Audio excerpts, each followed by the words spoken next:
মুসলমানের ঘরে জন্ম নিয়েই মুসলমান হওয়া যায় না, কথা ঠিক কিনা? আমার পোশাক পরিচ্ছদের রসুলের তরিকা নাই, আমার চেহারা সুরতের মধ্যে রসুলের তরিকা নাই, আমার ব্যবসার মধ্যে রসুলের তরিকা নাই, আমার চাকরির মধ্যে রসুলের তরিকা নাই। যেই বিয়ে আল্লাহ কবুল করে না ওই বিয়ে কোনো বিয়েই না, কি কথা ঠিক না? ও স্বামী স্ত্রী নামে সারা জীবন যত মিলামিশা করতেছেন অবৈধ মিলামিশা, অবৈধ মিলামিশা, জিনা জিনা। যে পোলার বিয়েতে যৌতুক নিতে পারে সে শুয়োরও খাইতে পারবে, কার যে পোলার বিয়েতে যৌতুক নেছে ওটা মুসলমানই না। মুসলমান কখনো বিয়েতে যৌতুক নেয় না, কথা ঠিক কিনা? এ বন্ড, তোর বন্ডামি বাদ দে, তুই তো বেঈমান, তোর ঈমান নাই। তুই যদি মুসলমান হতি তুই কখনো পোলার বিয়েতে যৌতুক নিতে পারতি না।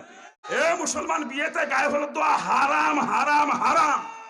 দুনিয়ার মানুষ দাওয়াত করছে যে খাওয়ানোর জন্য খাওয়ায় মানুষের দাওয়াত করে আনিয়ে তাকে সামনে ভিক্ষের থাল পাতে, কত বড় ভিখারি চিন্তা করে না? যেই বিয়েতে এরকম গান বাজনা হয় ওই বিয়ে আল্লাহ কোনোদিন কবুল করে?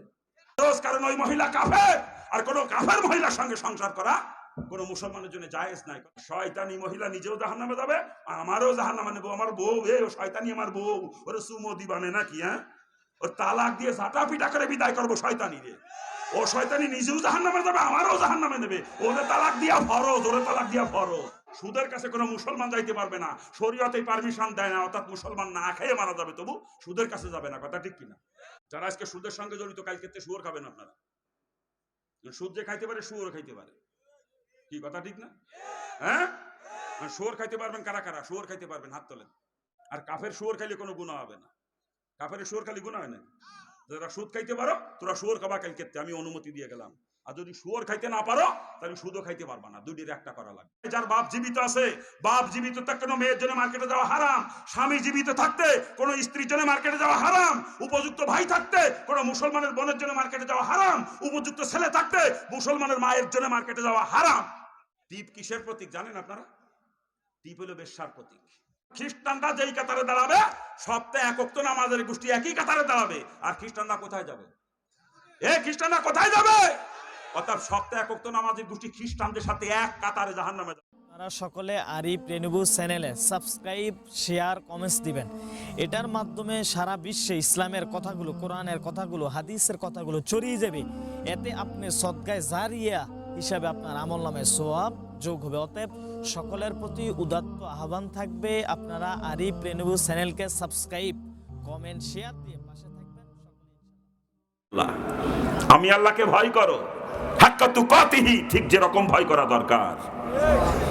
এরপরেই বলতেছেন ওয়ালা তামুতুন্না ইল্লা ওয়া আনতুম মুসলিমুন, যতক্ষণ তুমি মুসলমান না হও ততক্ষণ পর্যন্ত মৃত্যুবরণ করো না। কে বললেন? কি বললেন? মুসলমান না হয়ে মরে না, তাই বলে নাই? মুসলমান না হয়ে মরে না কাকে বলছেন? ঈমানদারকে ডাক দেলা পাক বলতেছে মুসলমান না হয়ে মরে না। এই কথা দ্বারা আমার বুঝে এতটুকু আসছে, ঈমানদার আর মুসলমানের মাঝে মনে হয় কিছু পার্থক্য আছে। আপনারা কি বলেন? যদি পার্থক্য নাই থাকবে আল্লাহ পাক কেন ঈমানদারকে মুসলমান হতে বলবেন? ঠিক না? নিশ্চয়ই পার্থক্য আছে। পার্থক্য কি? ঈমানদার কাকে বলে আর মুসলমান কাকে বলে এ সম্পর্কে সংক্ষিপ্ত আলোচনা হবে। দোয়া করেন আল্লাহ পাক যেন তৌফিক দান করেন। ঈমানদারকে, ঈমান কি জিনিস আমার আল্লাহ কোরআনে পাকে পরিষ্কার করে জানিয়েছেন। আল্লাযীনা ইউমিনুনা বিল গায়ব, গায়েবকে বিশ্বাস করার নাম হচ্ছে ঈমান। আর ঈমানের সর্বপ্রথম দাবি হচ্ছে আমানতু বিল্লাহ, আল্লাহর প্রতি বিশ্বাস স্থাপন করা ঈমানের সর্বপ্রথম দাবি, ঠিক না? এই আল্লাহকে কে কবার দেখছেন একটু বলেন তো? দেখছেন কেউ কোনোদিন? আল্লাহ পাক নিজেই গায়েবে। আর এই গায়েবের আল্লাহকে বিশ্বাস করা ঈমানের সর্বপ্রথম দাবি, ঠিক না? বিশ্বাস করেন তো আপনারা? আল্লাহকে বিশ্বাস করেন? হ্যাঁ, আল্লাহ একজন আছে এইটা বিশ্বাস করার নাম ঈমান না। আমার আল্লাহ সর্ববাই ক্ষমতার অধিকারী, সর্বগুণে গুণান্বিত, এই কথারে কিনা 100 ভাগের 100 ভাগ অন্তরে জায়গা দিতে হবে। কি বলেন? জোরে বলেন। সাথে সাথে গায়েবের যত খবর নবী রাসূলরা নিয়ে আসছে, ফেরেশতাদের সম্পর্কে, কবর সম্পর্কে, হাসর সম্পর্কে, পিলসিরাত সম্পর্কে, জান্নাত জাহান্নাম সম্পর্কে, গায়েবের যত খবর নবী রাসূলরা নিয়ে আসছে সমস্ত খবরকে 100 ভাগের 100 ভাগ বিশ্বাস করা লাগবে, ঠিক কিনা? নবী রাসূলরা যে খবর নিয়ে আসছে আসমান থেকে, গায়েবী খবর, গায়েবের খবর, এই গায়েবের খবরকে যদি জাদ্দা পরিমাণ সন্দেহ করেন কোনোটা সম্পর্কে, জাদ্দা পরিমাণ সন্দেহ অন্তরে থাকে, আপনি বেঈমান, আপনি বেঈমান, আপনি বেঈমান। এটাকে 100 ভাগের 100 ভাগ বিশ্বাস করা লাগবে, ঠিক কিনা? জোরে বলেন। আর যারা এগুলা বিশ্বাস করে তাদেরকে ইমানদার বলা হয়। তাদেরকে কি বলে?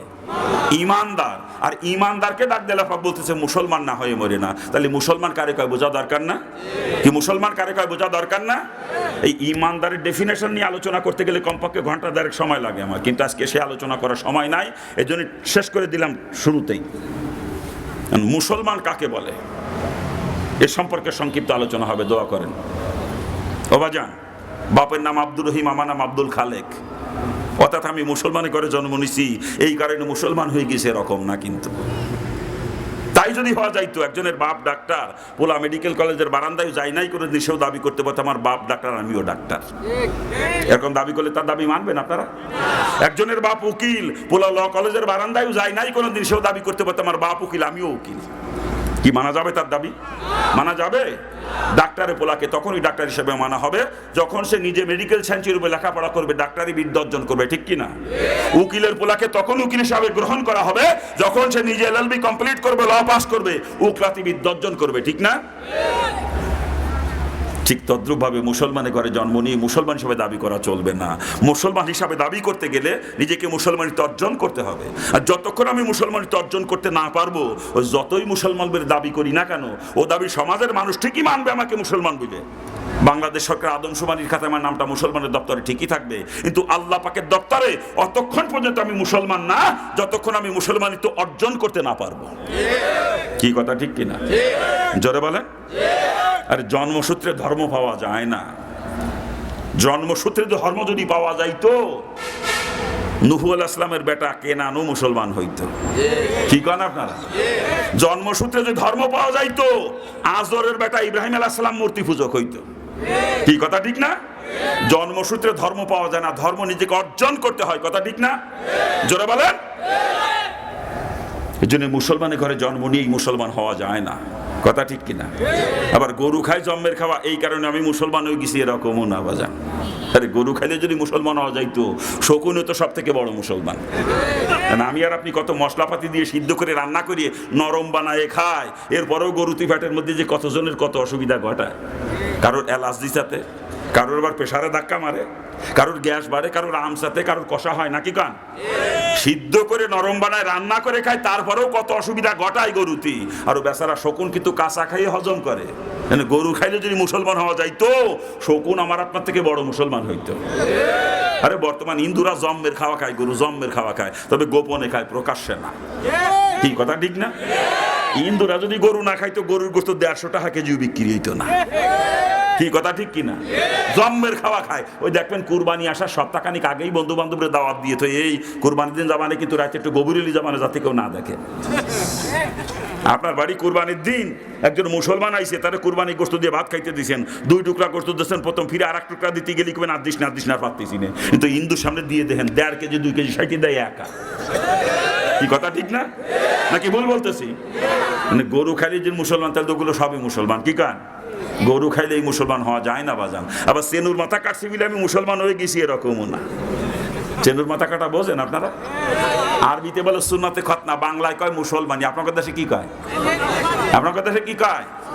আমার এলাকায় মুসলমানই কয়, কিন্তু গ্রাম এলাকায় দেখছি গ্রাম্য মহিলারা গ্রাম্য ভাষায় চেনুর মাথা কাটাও কয়। একদিন দিয়ে এক পুকুর ঘাটে কয় মহিলা এরকম কবুলা করতেছে, অমুকির ফুলা চেনুর মাথা কাটছে, অমুকির ফুলা চেনুর মাথা কাটছে, এরকম কবুলা করে। আমার কাছে শুনতে মজা লাগছিল, এই জন্য কথাটা মাঝে মাঝে কই আর কি।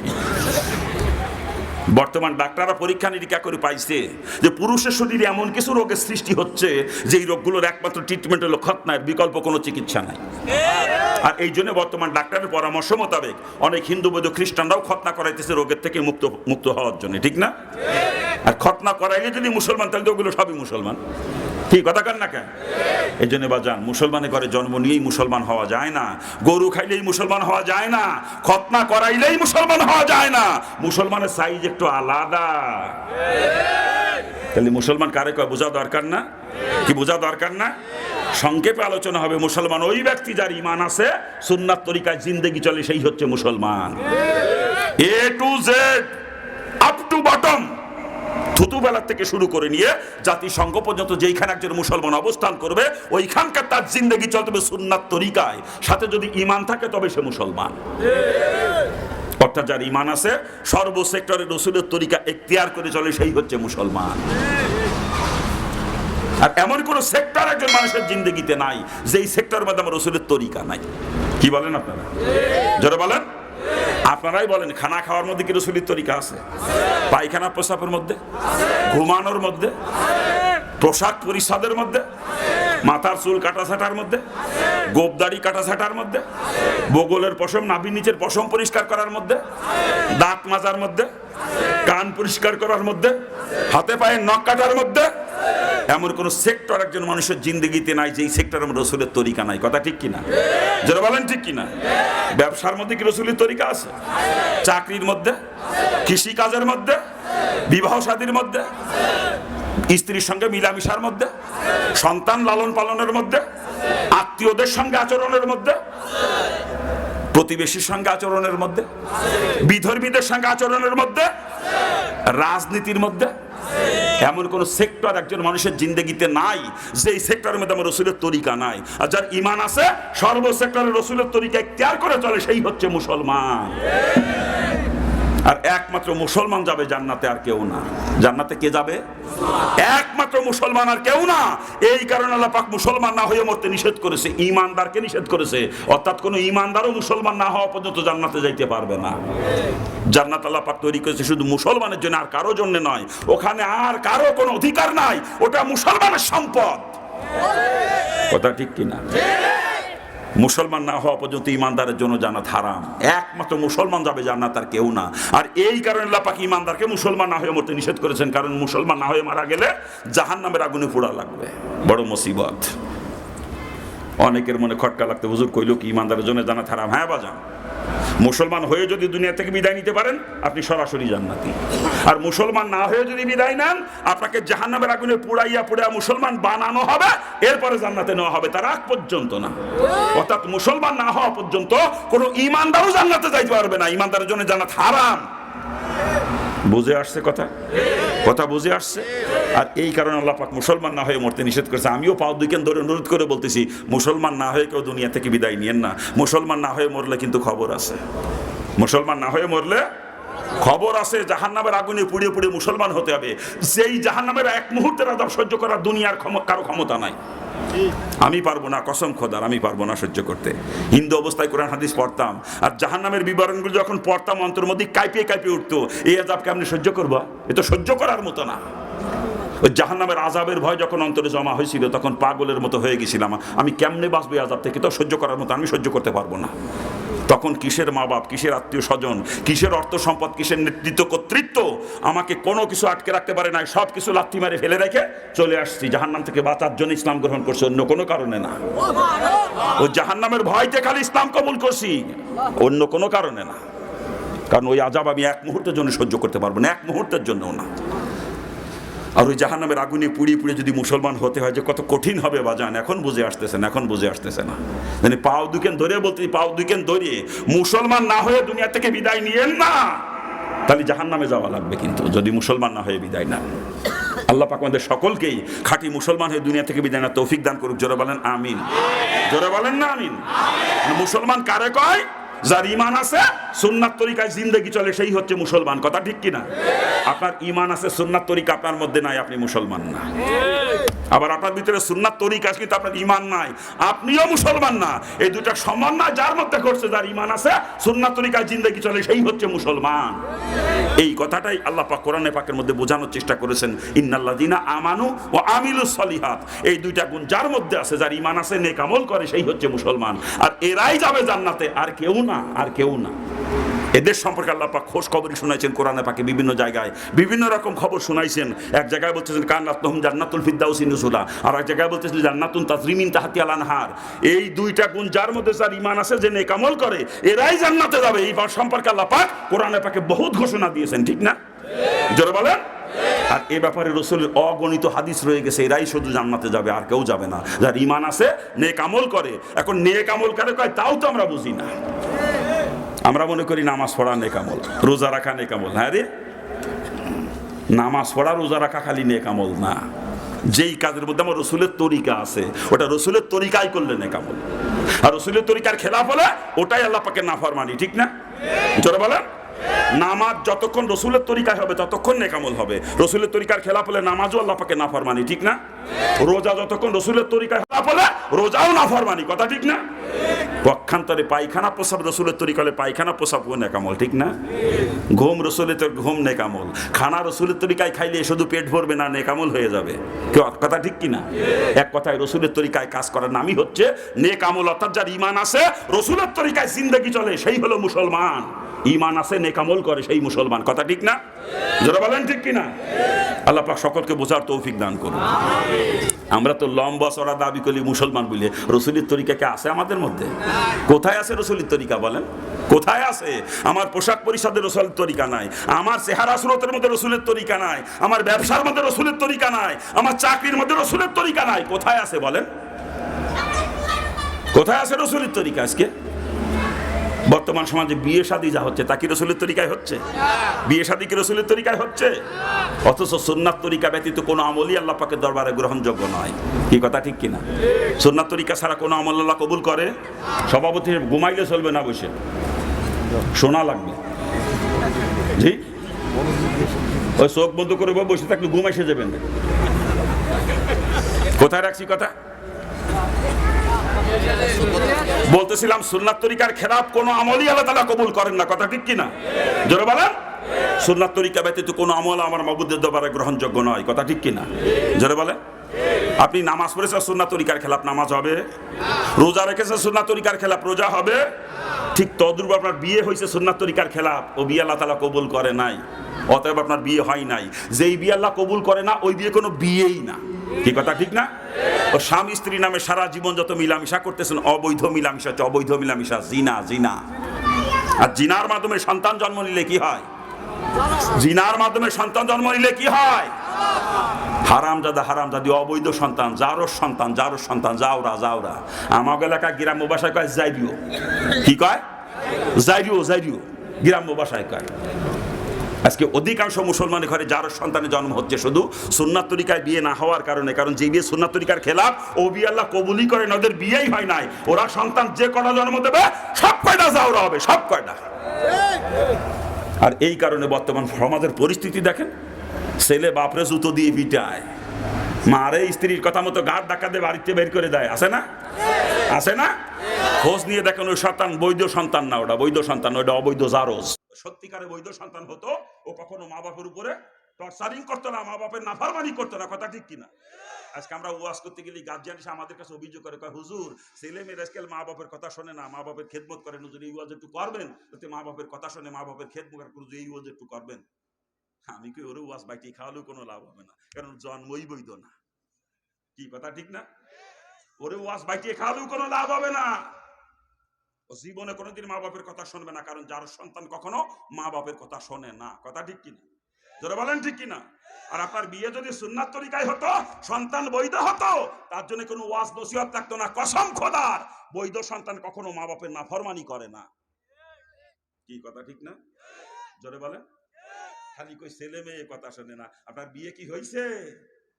হ্যাঁ, কি কাদার বিয়ে শাদী হচ্ছে বর্তমান সমাজে, দেখি আর আশ্চর্য লাগে। আমার কাছে মনে হয় এটা কি মুসলমান? আপনাদেরকে মুসলমান বাপ তো ঘৃণা লাগে মাঝে মাঝে আমার কাছে। কি এর মুসলমান আপনারা? ইসলামের রসই করো আপনাদের মধ্যে নাই। আপনারা খালি গরু খাইয়ে আর সেনুর মাথা কেটে মুসলমান দাবি করেন, ইসলাম আপনাদের মধ্যে নাই। বিয়ে শাদীর কি সাইজ একটু বলবো না বাদ দেবো? বলবো। বিয়ের আগে এক মেয়ে 17 বাদ দেখে, কয়বার? দলে দলে মেয়ে দেখতে যায়, একবার বন্ধু বান্ধব নিয়ে মেয়ে দেখে, একবার দুলা ভাইদেরকে সাথে নিয়ে মেয়ে দেখে, নাকি কার? অথচ যেই ছেলে বিয়ে করবে, বিয়ে হওয়ার আগ পর্যন্ত ছেলের বাপের জন্য মেয়েটার চেহারা দেখা হারাম, একেবারে কবিরা গুনাহ। ছেলে দেখবে মেয়েকে, মেয়ে দেখবে ছেলেকে, কারণ যাকে নিয়ে সারা জীবন সংসার করা লাগবে, শরীয়ত তাকে পছন্দ করে এখতিয়ার দিয়েছে যে ছেলে মেয়ে উভয় উভয়কে দেখবে। আর ছেলের তরফ থেকে ছেলের মাহারাম মহিলারা মেয়েটাকে দেখতে পারবে, মেয়ের তরফ থেকে মেয়ের মাহারাম পুরুষরা ছেলেটাকে দেখতে পারবে। এইভাবে দেখার মাধ্যমে পছন্দ হয়ে গেলে বিয়ে হয়ে যাবে। আর বিয়ে হয়ে যাওয়ার পরে শ্বশুরের জন্য বেটার বউ দেখা তার কোনো নিষেধ নাই, বরং বেটার বউ শ্বশুরের শুধুমাত্র শারীরিক খেদমত, যেটা গাও টিপা পাও টিপা, এই শারীরিক খেদমত বাদ দিয়ে আর যত প্রকার খেদমত সব বেটার বউ করতে পারবে। কিন্তু ছেলের সঙ্গে বিয়ে হওয়ার আগ পর্যন্ত ছেলের বাপের জন্য মেয়েটার চেহারা দেখা হারাম, একেবারে কবিরা গুনাহ। এখানে মাসালা হচ্ছে, ছেলের সঙ্গে বিয়ে হওয়ার আগ পর্যন্ত ছেলের বাপের জন্য মেয়েটাকে বিয়ে করা জায়েজ আছে। যেখানে ছেলের বাপের জন্য মেয়ে দেখা হারাম, সেখানে আমরা বন্ধু বান্ধব নিয়ে দুলাভাই নিয়ে মেয়ে পছন্দ করি, আবার কই ছেলে মেয়ে কথা শোনেন।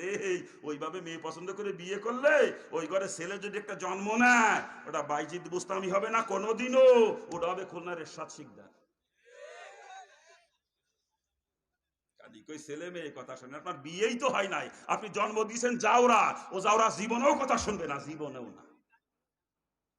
আরো আছে বিয়ের সাথে সাজ, বলবো না বাদ দেবো।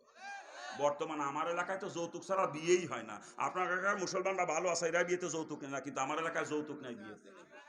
এদেশেও নেয় নাকি সভাপতি? এদেশেও যৌতুক নেয়? এ মুসলমানের বিয়েতে যৌতুক নেওয়াও হারাম, দেওয়াও হারাম। শুয়োরের গোস্ত খাওয়া মুসলমানের জন্য যেরকম হারাম, যৌতুকের টাকা খাওয়া সেই রকম হারাম।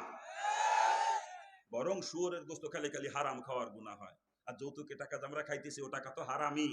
সাথে সাথে মেয়ের বাপর পুরো জুলুম করা হইলো, হারামও খাইলাম জালেমও হইলাম। আর শুয়োর খালি খালি হারাম খাওয়া হইতো, জালেম হইতাম না। কত বড় জুলুম একটু চিন্তা করেন। একটা মেয়েকে জন্ম থেকে শুরু করে বিয়ের উপযুক্ত হওয়া পর্যন্ত লালন পালন করতে মেয়ের বাপের কলিজা ফাইটে যায়। আজকে তার ওই কলিজার টুকরা তার নয়নের পুতুলি আমার দিয়ে দেয়, তা তো আমার কলিজে বরেন আবার দাবি করি মরণ সাইকেল মরণ সাইকেল। আবার কেউ কয় চাকরি দিয়ে লাগবে, আমার ফুলারে চাকরি দিয়ে দিতে হবে, কি কয় না, বিয়ে করে যৌতুক হিসেবে চাকরি নাই। আবার কেউ আমার ফুলারে বিদেশ পাঠান দেবে, কুয়েত কুয়েত, বিয়ে করে যৌতুক হিসেবে কুয়েত যায়, বদমাইশ কুয়েত নাকি কয়। আবার কেউ কয় আমার ফুলারে ব্যবসা করার জন্য পুঁজি দিয়া লাগবে, ব্যবসার পুঁজি, কি কয় না।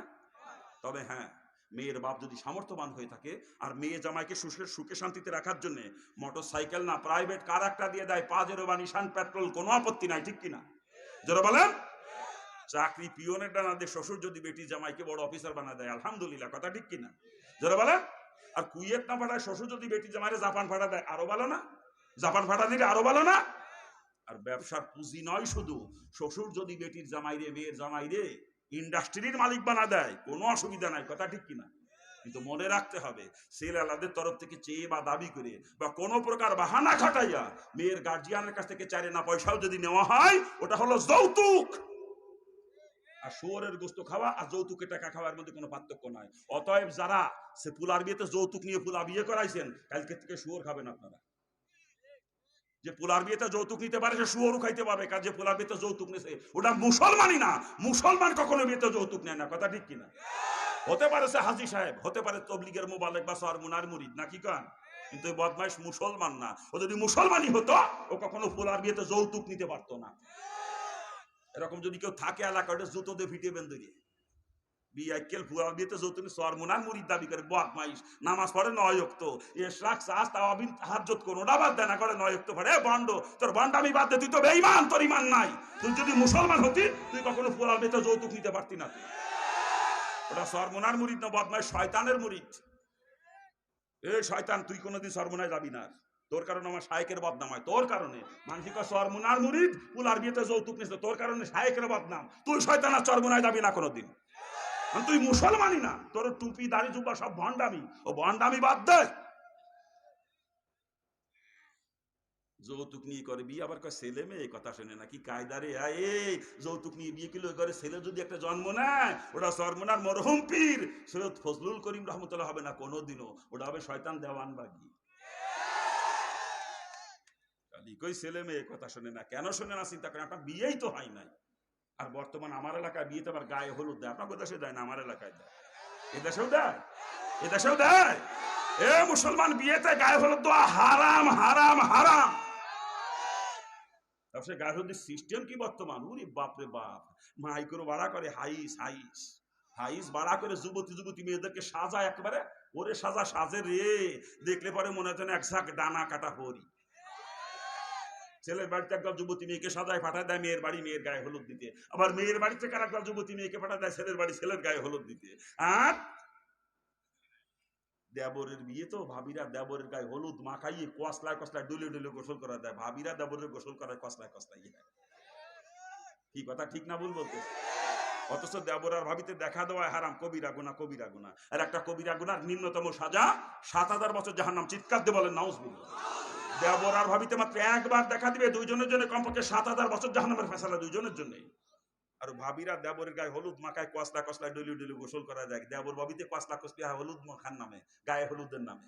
এইভাবে দেবর ভাবিতে কসলা কসলি করে ও গায়ে হলুদ দিয়ে বিয়ে হয়েছে, আবার কয় ছেলে মেয়ে কথা শুনে বিয়ে কেলে এইভাবে গায়ে হলুদ দিয়ে বিয়ে হইলে ওই ঘরে মেয়ে যদি একটা জন্ম নেয় ওটা রাবেয়া বসরি হবে না কোনোদিনও, ওটা হবে তসলিমা নাসরিন।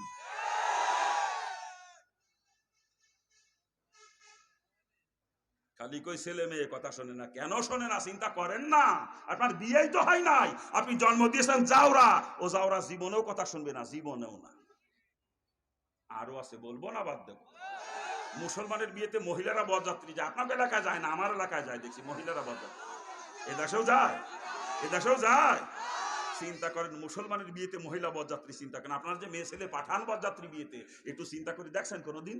বিয়ের বরযাত্রী যে সমস্ত মহিলা যায়, আজ পর্যন্ত কোনো মহিলা ওইখান থেকে খালি হাতে ফিরতে পারে নাই। কম পক্ষে যুবকদের কেনুর গুতো খাইলেও খাই আসা লাগে। কোন মহিলা বুকে হাত দিয়ে কথা বলতে পারবে না আমি বিয়ের বরযাত্রী গেছি অথচ পরপুরুষের গসা খাই নাই। এ কোনো মহিলা বুকে হাত দিয়ে বলতে পারবে না। চ্যালেঞ্জ, এটা আমার চ্যালেঞ্জ। আপনার স্ত্রী কারবার মেয়েকে যে বিয়েতে বরযাত্রী পাঠাচ্ছেন ওই পরপুরুষের গসা খাওয়ার জন্য নাকি? দোষ মহিলাদের না, দোষ এই বিয়া কেলে গোষ্ঠী। কই আমার স্ত্রী তো জীবনও কোনো বিয়েতে বরযাত্রী গেল না। আপনার স্ত্রী যায়, আপনি পাঠান তাই যায়। আমার স্ত্রীকে আমার মেয়েকে যদি আমি যাইতে না দিই বিয়েতে বরযাত্রী, যাওয়ার ক্ষমতা আছে? এ যাওয়ার ক্ষমতা আছে? দোষ মহিলাদের না, দোষ এই বিয়া কেলে গোষ্ঠী। এগুলো জুতোতে ফিটি দিবে একটা বিয়া কেলে। কোন মুসলমানের বাড়ির মেয়ে ছেলেরা বিয়েতে বরযাত্রী যায় না, যে বাড়ির মহিলারা বিয়েতে বরযাত্রী যায়। কসম খোদা, ওরে মুসলমান করলে গুনাহ হবে, ও মুসলমান না। ও মুসলমান হলে বাড়ি মেয়ে ছেলেরা কোনোদিনই বিয়েতে বরযাত্রী যাইতো না। হতে পারে হাজি সাহেব, হতে পারে তাবলিগের মোবালেক বা সরমুনার, কিন্তু মুসলমান না।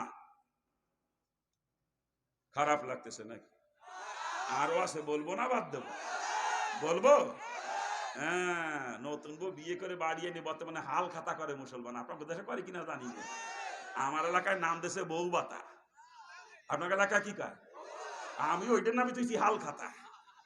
দুনিয়ার মানুষ দাওয়াত করে, বাচ্চা বাচ্চা মাথা মোটা গোষ্ঠী দিয়ে কাঠ দিয়ে দাওয়াত করে। বাড়ির পাশে গরিব মানুষ, আত্মীয় স্বজন গরিব আছে, তাকে একটু মুখ দিয়েও কয় না। কিন্তু যার সাথে রক্তের কোনো সম্পর্ক নাই, আত্মীয়তার বন্ধন নাই, তাকে আগে কাঠ দেয়, ঠিক না? আগে কাঠ দিবেন আমাকে সভাপতি সাহেব, দিল্লি মোটা অঙ্কের পাওয়া যাবে না, বোঝেন না? কিন্তু সভাপতি সাহেবের সাথে রক্তের কোনো সম্পর্ক না, আত্মীয়তার বন্ধনও নাই, ঠিক না?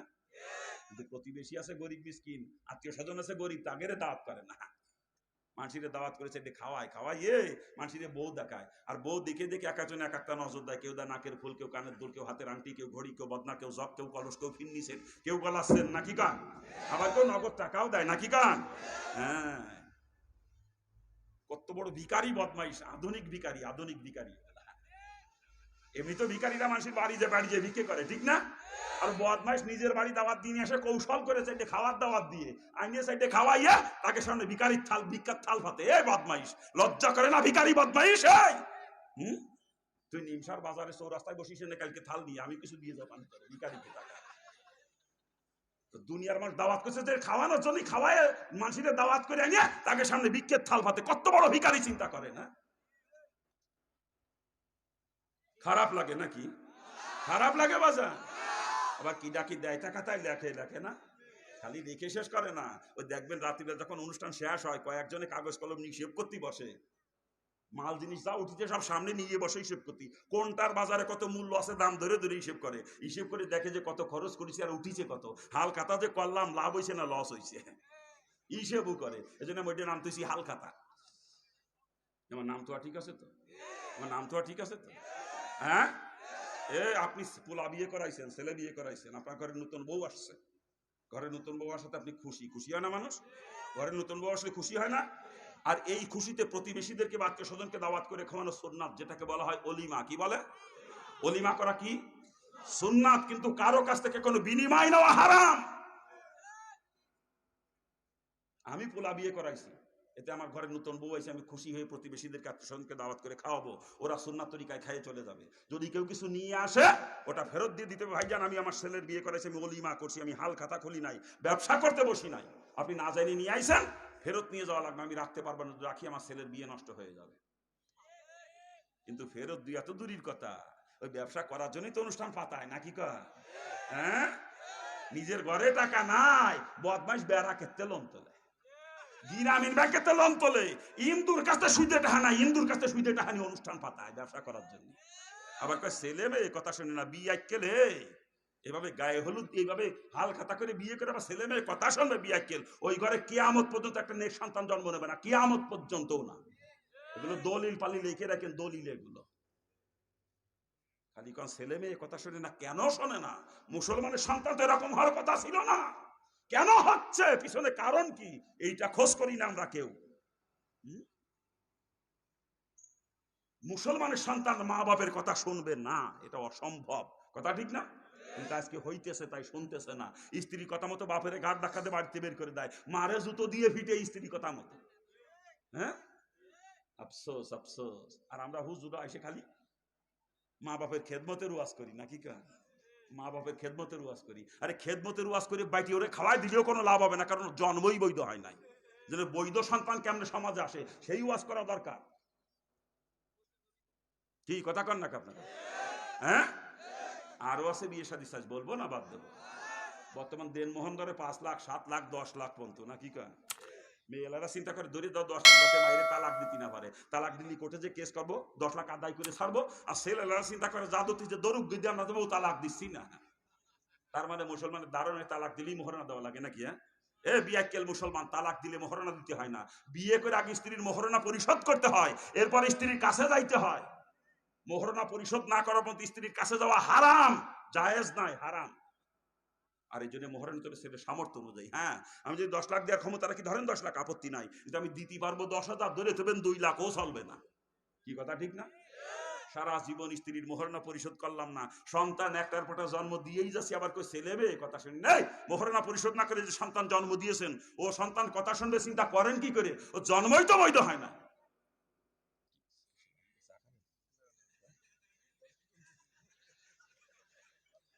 আমি বয়নের মধ্যে চা খাই না, যদি সভাপতি সাহেব খায় 1 কাপ দিতে পারেন, অনুমতি আছে। ওনার বা গোম আসতেছে মনে হয়।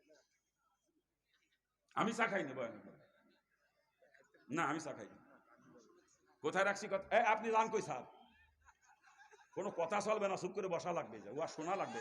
দাওয়াত দিয়ে আনিছেন, মানুষেরা শুনবেন, নিজেরা শুনবেন না।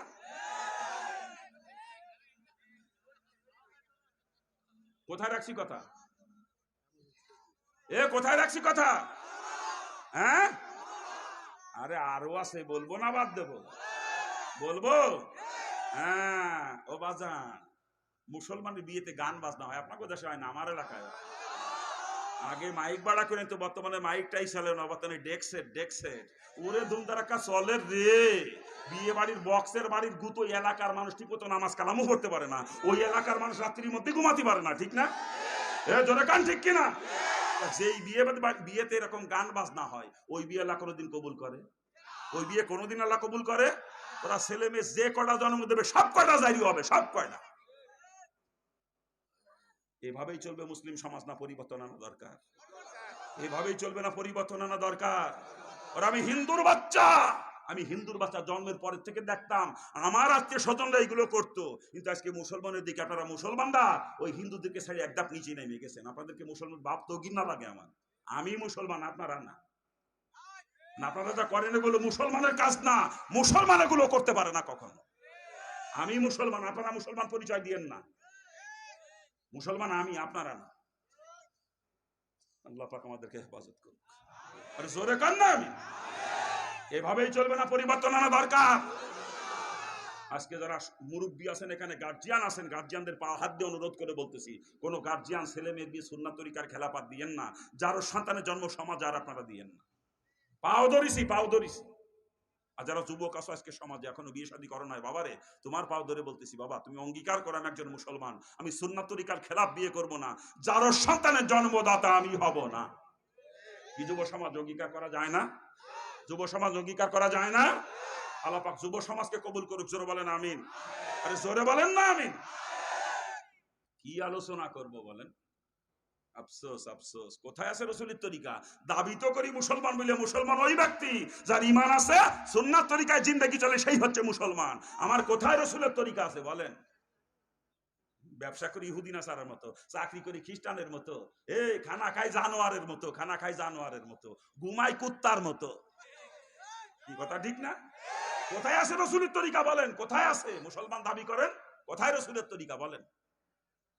রাজনীতি করি শেখ মুজিবের তরিকায়, আর নাহলে জিয়া রহমানের তরিকায়, আর না হলে এরশাদের তরিকায়। রসুলের তরিকায় রাজনীতি করে কয় মুসলমান কান্দি? অত মুসলমানের রাজনীতি রসুলের তরিকায় হতে হবে, কথা ঠিক কিনা? মুসলমানের জিন্দেগি সবকিছু হবে রসুলের তরিকায়। রাজনীতির মধ্যে রসুলের তরিকা নাই। রসুল রাজনীতি করে নাই। রসুল শুধু রাজনীতি করেছেন, তারা রসুল রাষ্ট্রপ্রধানও ছিলেন, ঠিক কিনা? রসুলের সব থেকে কাছের চারজন মানুষ হয়তো আবু বকর, ওমর, ওসমান, আলী রাদিয়াল্লাহু আনহুমা, চারজনই রাষ্ট্রপ্রধান ছিলেন, ঠিক না? খালি রাজনীতি রসুলও করেছেন, সাহাবায়ে কেরামও করেছেন, ঠিক না? কিন্তু আমাদের দেশের মুসলমানদের একটা দারুণ হয়ে গেছে বর্তমান, হুজুর আবার রাজনীতি করবে কে? হুজুর আল্লাহ বিল্লে করবে আর দাওয়াতকে ভাট দিলে বেড়াবে, আর রাজনীতি করবে যত দাঁড়াই মুতাদ্দাল্লাহ দাড়ি চাচার গছি নাকি? হ্যাঁ, বিয়াক্কেল মুসলমান আলেমরাই আগে রাজনীতি করবে। রসুলের পরিষ্কার হাদিস, ইন্নাল উলামা আওরাসাতুল আম্বিয়া, নিশ্চয় আলেমরা নবীদের ওয়ারিস, কথা ঠিক কিনা? যেই কাম নবী করছে ওই কাম আলেমরাই আগে করবে, রাজনীতি রসুল করে নাই। অথবা আলেমরাই আগে রাজনীতি করবে। যে বিয়াক্কেল রাজনীতি করে না, ওরা আলেম করলে গুনাহ হবে, আলেম নামের কলঙ্ক ওটা। প্রত্যেকটা মুসলমানের জন্য ইসলামী শাসন ব্যবস্থা কায়েমের চেষ্টা করা ফরজ, ঠিক না? এটা ফরজে কিফায়া না যে কিছু লোকে করলে হয়ে যাবে এরকম না, এটা ফরজে আইন। প্রত্যেকটা মুসলমান সে যে দেশেই বসবাস করুক, আমেরিকা হতে পারে, অস্ট্রেলিয়া হতে পারে, কানাডা হতে পারে, ফ্রান্স হতে পারে, রাশিয়া হতে পারে, চীন হতে পারে, ভারত হতে পারে, নেপাল, ভুটান, বাংলাদেশ, যে দেশেই বসবাস করুক না কেন, ওই দেশে আর কোনো মুসলমান নাই, আমি একা মুসলমান। আর কোনো মুসলমান ওই দেশে নাই, আমি একা। আমি একা হইলেও আমার ইমানই দায়িত্ব, আমার মৃত্যুর আগ মুহূর্ত পর্যন্ত আমার দেশে ইসলামী শাসন ব্যবস্থাকে আমি চেষ্টা করা যাওয়া আমার জন্য ফরজ। আর ইসলামী শাসন ব্যবস্থাকে আমি চেষ্টা যদি ফরজ হয়ে থাকে, ইসলামী রাজনীতি করাও ফরজ, কথা ঠিক না? যেরকম ঠিক কিনা? কিন্তু আমাদের দেশে কত বড় নাম করা মুফতি মুহাদ্দিসরাও আমরা রাজনীতি পছন্দ করি না। মোবাল্লেগের গোষ্ঠীকে আমরা রাজনীতি পছন্দ করি না। কত পীর সাহেবরাকে আমরা রাজনীতি পছন্দ করি না, কয় না? কয় কিনা? জোরে কান। আচ্ছা, আপনারাই বলেন, রসুলের কোন কাজকে যদি কেউ অপছন্দ করে তার ইমান আছে? তার ইমান আছে? রসুল জীবদ্দশায় যত কাজ করেছেন সব কাজ আমরা করতে পারবো না, আমাদের পক্ষে সম্ভব না, তাই বলে আমাদের ইমান চলে যাবে না। কিন্তু রসুলের আদনা একটা কাজকে যখনই অপছন্দ করবো, সাথে সাথে ইমান চলে যাবে, সাথে সাথে। একজন মুসলমান সারা জীবন টুপি কোনোদিন মাথায় দেয় না, এই জন্যই তার ইমান চলে যাবে না। যদি বলে আমি টুপি পছন্দ করি না, সাথে সাথে তার ইমান চলে যাবে। একজন মুসলমান সারা জীবন জুব্বা কোনোদিন গায়ে দেয় নাই, এই জন্যই তার ইমান চলে যাবে না। যদি বলে আমি জুব্বা পছন্দ করি না, ও সাথে সাথে বেঈমান হয়ে যাবে, সাথে সাথে। একজন মুসলমান সারা জীবন দাড়ি কোনোদিন রাখে নাই, এতে গুনাহগার হবে, কিন্তু ইমান চলে যাবে না। যদি বলে আমি দাড়ি পছন্দ করি না, ওটা বিনা দলিলে কাফের, কোনো দলিল লাগবে না জায়গায়। ঠিক তদ্রূপ একজন মুসলমান কোনো কারণে রাজনীতি করে নাই বা করতে পারে নাই, এতে গুনাহগার হইলেও তার ইমান চলে যাবে না। যদি বলে আমি রাজনীতি পছন্দ করি না, ওটা বিনা দলিলে কাফের, তাতে যত বড় মুফতি হোক আর মুহাদ্দিস হোক, যত বড় মোবাল্লেগ হোক না, ওটা কাফের। যদি কোনো পীর সাহেবকে আমি রাজনীতি পছন্দ, এই ও বদমাইশ বা পীর হয়েছে কেমন, এই হ্যাঁ, ও রসুলের কাজ অপছন্দ করে তো কাফের, এই কাফের বদমাইশ পীর হইলো কেন, আমার বুঝে দিয়ে যান। আল্লাহ পাক সকলকে বুঝার তৌফিক দান করুন, জোরে কান না আমিন। সরমুনার পিসেব রাজনীতি করে তার গন্ধ হয়ে গেছে নাকি? সরমুনার পিসেব খাঁটি নায়েবে রাসূল, এজন্য সে রাজনীতি করে, বোঝেন আপনারা? আল্লামা আজিজুল হক সাহেব রাহমাতুল্লাহ আলাইহি খাঁটি নায়েবে রাসূল ছিলেন, এজন্যই রাজনীতি করতেন। মুফতি আমিনী রহমতুল্লাহ খাঁটি নায়েবে রাসূল ছিলেন, এজন্যই রাজনীতি করতেন। হাটাজারি হযরত রাহমাতুল্লাহ আলাইহি খাঁটি নায়েবে রাসূল ছিলেন, এজন্যই রাজনীতি করতেন। সর্বোপরি হাফিজ হুজুর রহমতুল্লাহ আলাইহি নাম শুনছেন? নাম কি কন্ত? নাম কি? মোহাম্মদুল্লাহ, নাম হইল মোহাম্মদুল্লাহ। আসলে আসল নামে আমরা খুব কমই চিনি, আমরা হাফিজ হুজুর নামে চিনি, কথা ঠিক না? এই হাফিজ হুজুর রহমতুল্লাহ যুগ শ্রেষ্ঠ আলেম এবং যুগ শ্রেষ্ঠ ওলিয়ে কামেল ছিলেন, যুগ শ্রেষ্ঠ আলেম এবং যুগ শ্রেষ্ঠ ওলিয়ে কামেল ছিলেন। হাফিজ হুজুর রহমতুল্লাহ সারা জীবন রাজনীতির বিরোধিতা করেছেন। জীবনের শেষ প্রান্তে এসে বৃদ্ধ বয়সে একদিন রাত 2টার সময় ঘুম থেকে উঠিয়ে ধাক্কায় খাদেমরে উঠেছে, এই খাদেম, খাদেম থারুমারে করে, হুজুর এত রাতে কোনোদিন ডাকে না, থারুমারে করে উঠছে, হুজুর কি হয়েছে, হুজুর কি হয়েছে? কিছু হয় নাই, মাদ্রাসায় যত ওলামায়ে কেরাম আছে মেহমান সহ সকলকে এই মুহূর্তে আমার কামরায় আসতে বলো। হুজুর সবাই ঘুমাইতেছে, খাদেম হুজুর সবাই ঘুমাইতেছে, রাখো তোমার ঘুম, ডাকতে বলছি তাই ডাকো সবাইকে। খাদেম ভয় হয়ে গেছে, উঠে যে দরজা একা করে থাবা মারা কয়েক, হুজুর তার কামরায় ডাকতেছে সবাইকে, হুজুর তার কামরায় ডাকতেছে। এই মাদ্রাসায় সরা পড়ে গেছে, সমস্ত ওলামায়ে কেরাম হুজুরের কামরায় হাজির। হুজুর কি হয়েছে, হুজুর কি হয়েছে? হয় নাই কিছু, আমি জাহান্নামে যাইতে পারবো না। হুজুর বলতেছেন আমি জাহান্নামে যাইতে পারবো না। হুজুর আপনি জাহান্নামে যাবেন তার মানে? বলে হ্যাঁ, আমি ঘুমের মধ্যে স্বপ্নে দেখতেছিলাম হাসরের ময়দান কায়েম হয়েছে, আল্লাহ পাক এক এক করে বান্দাবান্দিদের হিসাব দিচ্ছে। আমার আল্লাহ পাক ডাকছে মোহাম্মদুল্লাহ সামনে আস, আমি আগাই গেছি, আল্লাহ পাক আমার আমল নামাটা সামনে দিয়ে কই যে তোমার আমল নামা, তুমি নামাজের পরীক্ষা 100-র মধ্যে 100 নম্বর পাইছো, রোজার পরীক্ষা 100-র মধ্যে 100 নম্বর পাইছো, পর্দার পরীক্ষা 100-র মধ্যে 100 নম্বর পাইছো, জাকাতের পরীক্ষা 100-র মধ্যে 100 নম্বর পাইছো, হজের পরীক্ষা 100-র মধ্যে 100 নম্বর পাইছো, দান সদকার পরীক্ষা 100-র মধ্যে 100 নম্বর পাইছো, তুমি জিকির আজগারের পরীক্ষা 100-র মধ্যে 100 নম্বর পাইছো, যত পরীক্ষা সব পরীক্ষায় পাস করছো 100 নম্বর পাই, 100 নম্বর পাই। কিন্তু রাজনীতির পরীক্ষায় 0 পাইছো, রাজনীতির পরীক্ষায় 0 পাইছো। সাবজেক্ট হলো 10টা, 9টায় 100 মার্ক করে 900 নম্বর পাইছে, একটায় 0। ওই ছাত্র পাস না ফেল? ওই ছাত্র পাস না ফেল? হাফিজুর রহমান বলতে আল্লাহ পাক আমারে কয় মোহাম্মদুল্লাহ তুমি ফেল করছো, যাও জাহান্নামে যাও। ফেরেশতা আমার গলার মধ্যে শিকল লাগান টানতে টানতে জাহান্নামে নিয়ে যাচ্ছে, জাহান্নামের কিনারায় নিয়ে কেবল দাঁড় করাইছে, ধাক্কা মেরে ফেলাবে জাহান্নামের মধ্যে। ইতিমধ্যে আমার ঘুম ভেঙে গেছে, আরে ঘুম ভেঙে তোমাদেরকে ডাকছি, আমি জাহান্নামে যাইতে পারবো না। সমস্ত পরীক্ষা 100-র মধ্যে 100 নম্বর পাইছি, এই রাজনীতির পরীক্ষায়ও 100-র মধ্যে 100 নম্বর পাই, আমি দুনিয়া থেকে বিদায় নিতে চাই। এরা 2টার সময় তওবার ঘোষণা দিলেন, এতদিন রাজনীতি বিরোধিতা করে যে অন্যায় করছি, তওবা করতেছি আমি এই মুহূর্তে। আর তোমরাও আমার সঙ্গে তওবা করো, তোমার তওবা করো, আমি ময়দানে নামতেছি, আমি নির্বাচন করব, নেমে পড়ো ময়দানে। 2 বার নির্বাচন করেছেন আল্লাহর ওলি, বটগাছ মার্কা নিয়ে, মনে আছে না? মনে আছে না? তা আল্লাহর ওলিকে আল্লাহ পাক জাহান্নামে নিবে না, আল্লাহ পাক তাকে জাহান্নাম থেকে হেফাজত করবে। স্বপ্নের মাধ্যমে সতর্ক করে দিলেন, স্বপ্নের মাধ্যমে সতর্ক করে দিলেন, আর স্বপ্ন দেখে সতর্ক হয়ে ময়দানে নামে এই রাজনীতির পরীক্ষা 100-র মধ্যে 100 নাম্বার নিয়ে তো দুনিয়া থেকে বিদায় নিয়েছে হাফিজুর রহমতুল্লাহ। কি কথা ঠিক না? আর আমরা কই রাজনীতি পছন্দ করি না, বিয়াক্কেল কুতাকারে, এই তো ইমানি না, তুই কাফের। ভালো মানুষই রাজনীতি করে না, তার মানে সর্বনাশ পিছে ভালো মানুষ না, রাজনীতি করে, এই বোঝানোর চেষ্টা করে। তা ভালো মানুষই রাজনীতি যদি না করবে তাহলে রসুলও খারাপ মানুষ ছিল? নাউজুবিল্লাহি মিন যালিক। রসুল রাজনীতি করে নাই? তা ভালো মানুষই রাজনীতি করে না কইছে কিনা? রসুল তো রাজনীতি করছে, সাহাবায়ে কেরাম করছে। যেই বদমাইশ কাজে ভালো মানুষই রাজনীতি করে না, ও আমার রসুলরে খারাপ মানুষ কইছে, ও সাহাবায়ে কেরামরে খারাপ কইছে, হাফিজ হুজুরে খারাপ কইছে, কথা ঠিক না? যেই সমস্ত লোক রসুলকে সাহাবায়ে কেরাম খারাপ কইতে পারে, ওটা কি? ওটা কি? এ ব্যাপারে দলিল লাগবে? আর এ ব্যাপারে কোনো দলিল লাগবে? ওগুলো বিনা দলিলে কাফের, বিনা দলিলে। আল্লাহ পাক ওদেরকে তওবা করার তৌফিক দান করুক। জোরে কন, আরে জোরে কন না।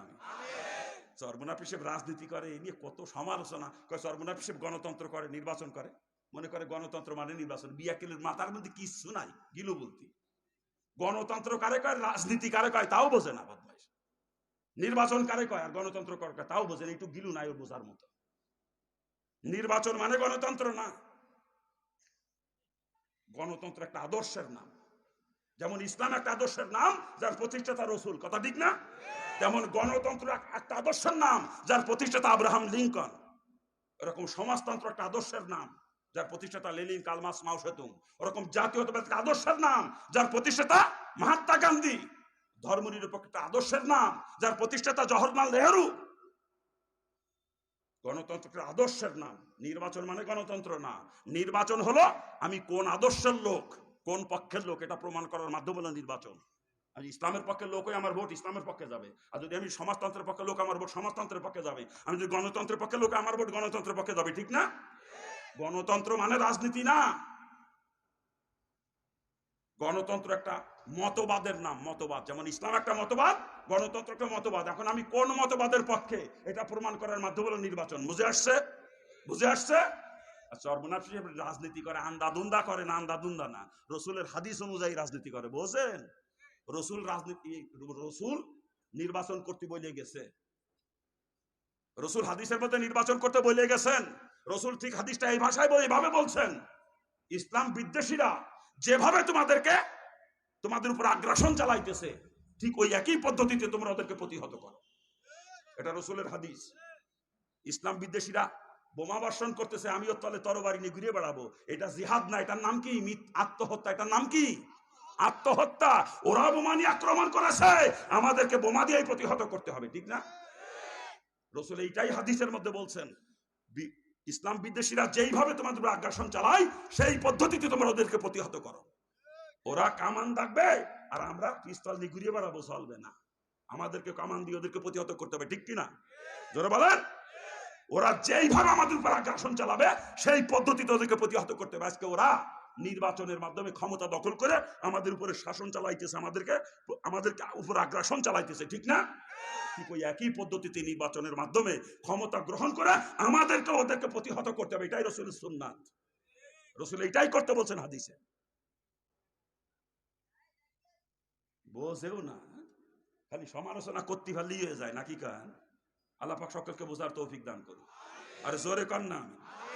খারাপ লাগতেছে আপনাদের? খারাপ লাগে বাজান? লাগলে কিছু করার নাই, জাহান্নাম থেকে বাঁচানোর জন্য বলতেছি। গণতন্ত্রের মূল কথাই হলো জনগণ সমস্ত ক্ষমতার উৎস।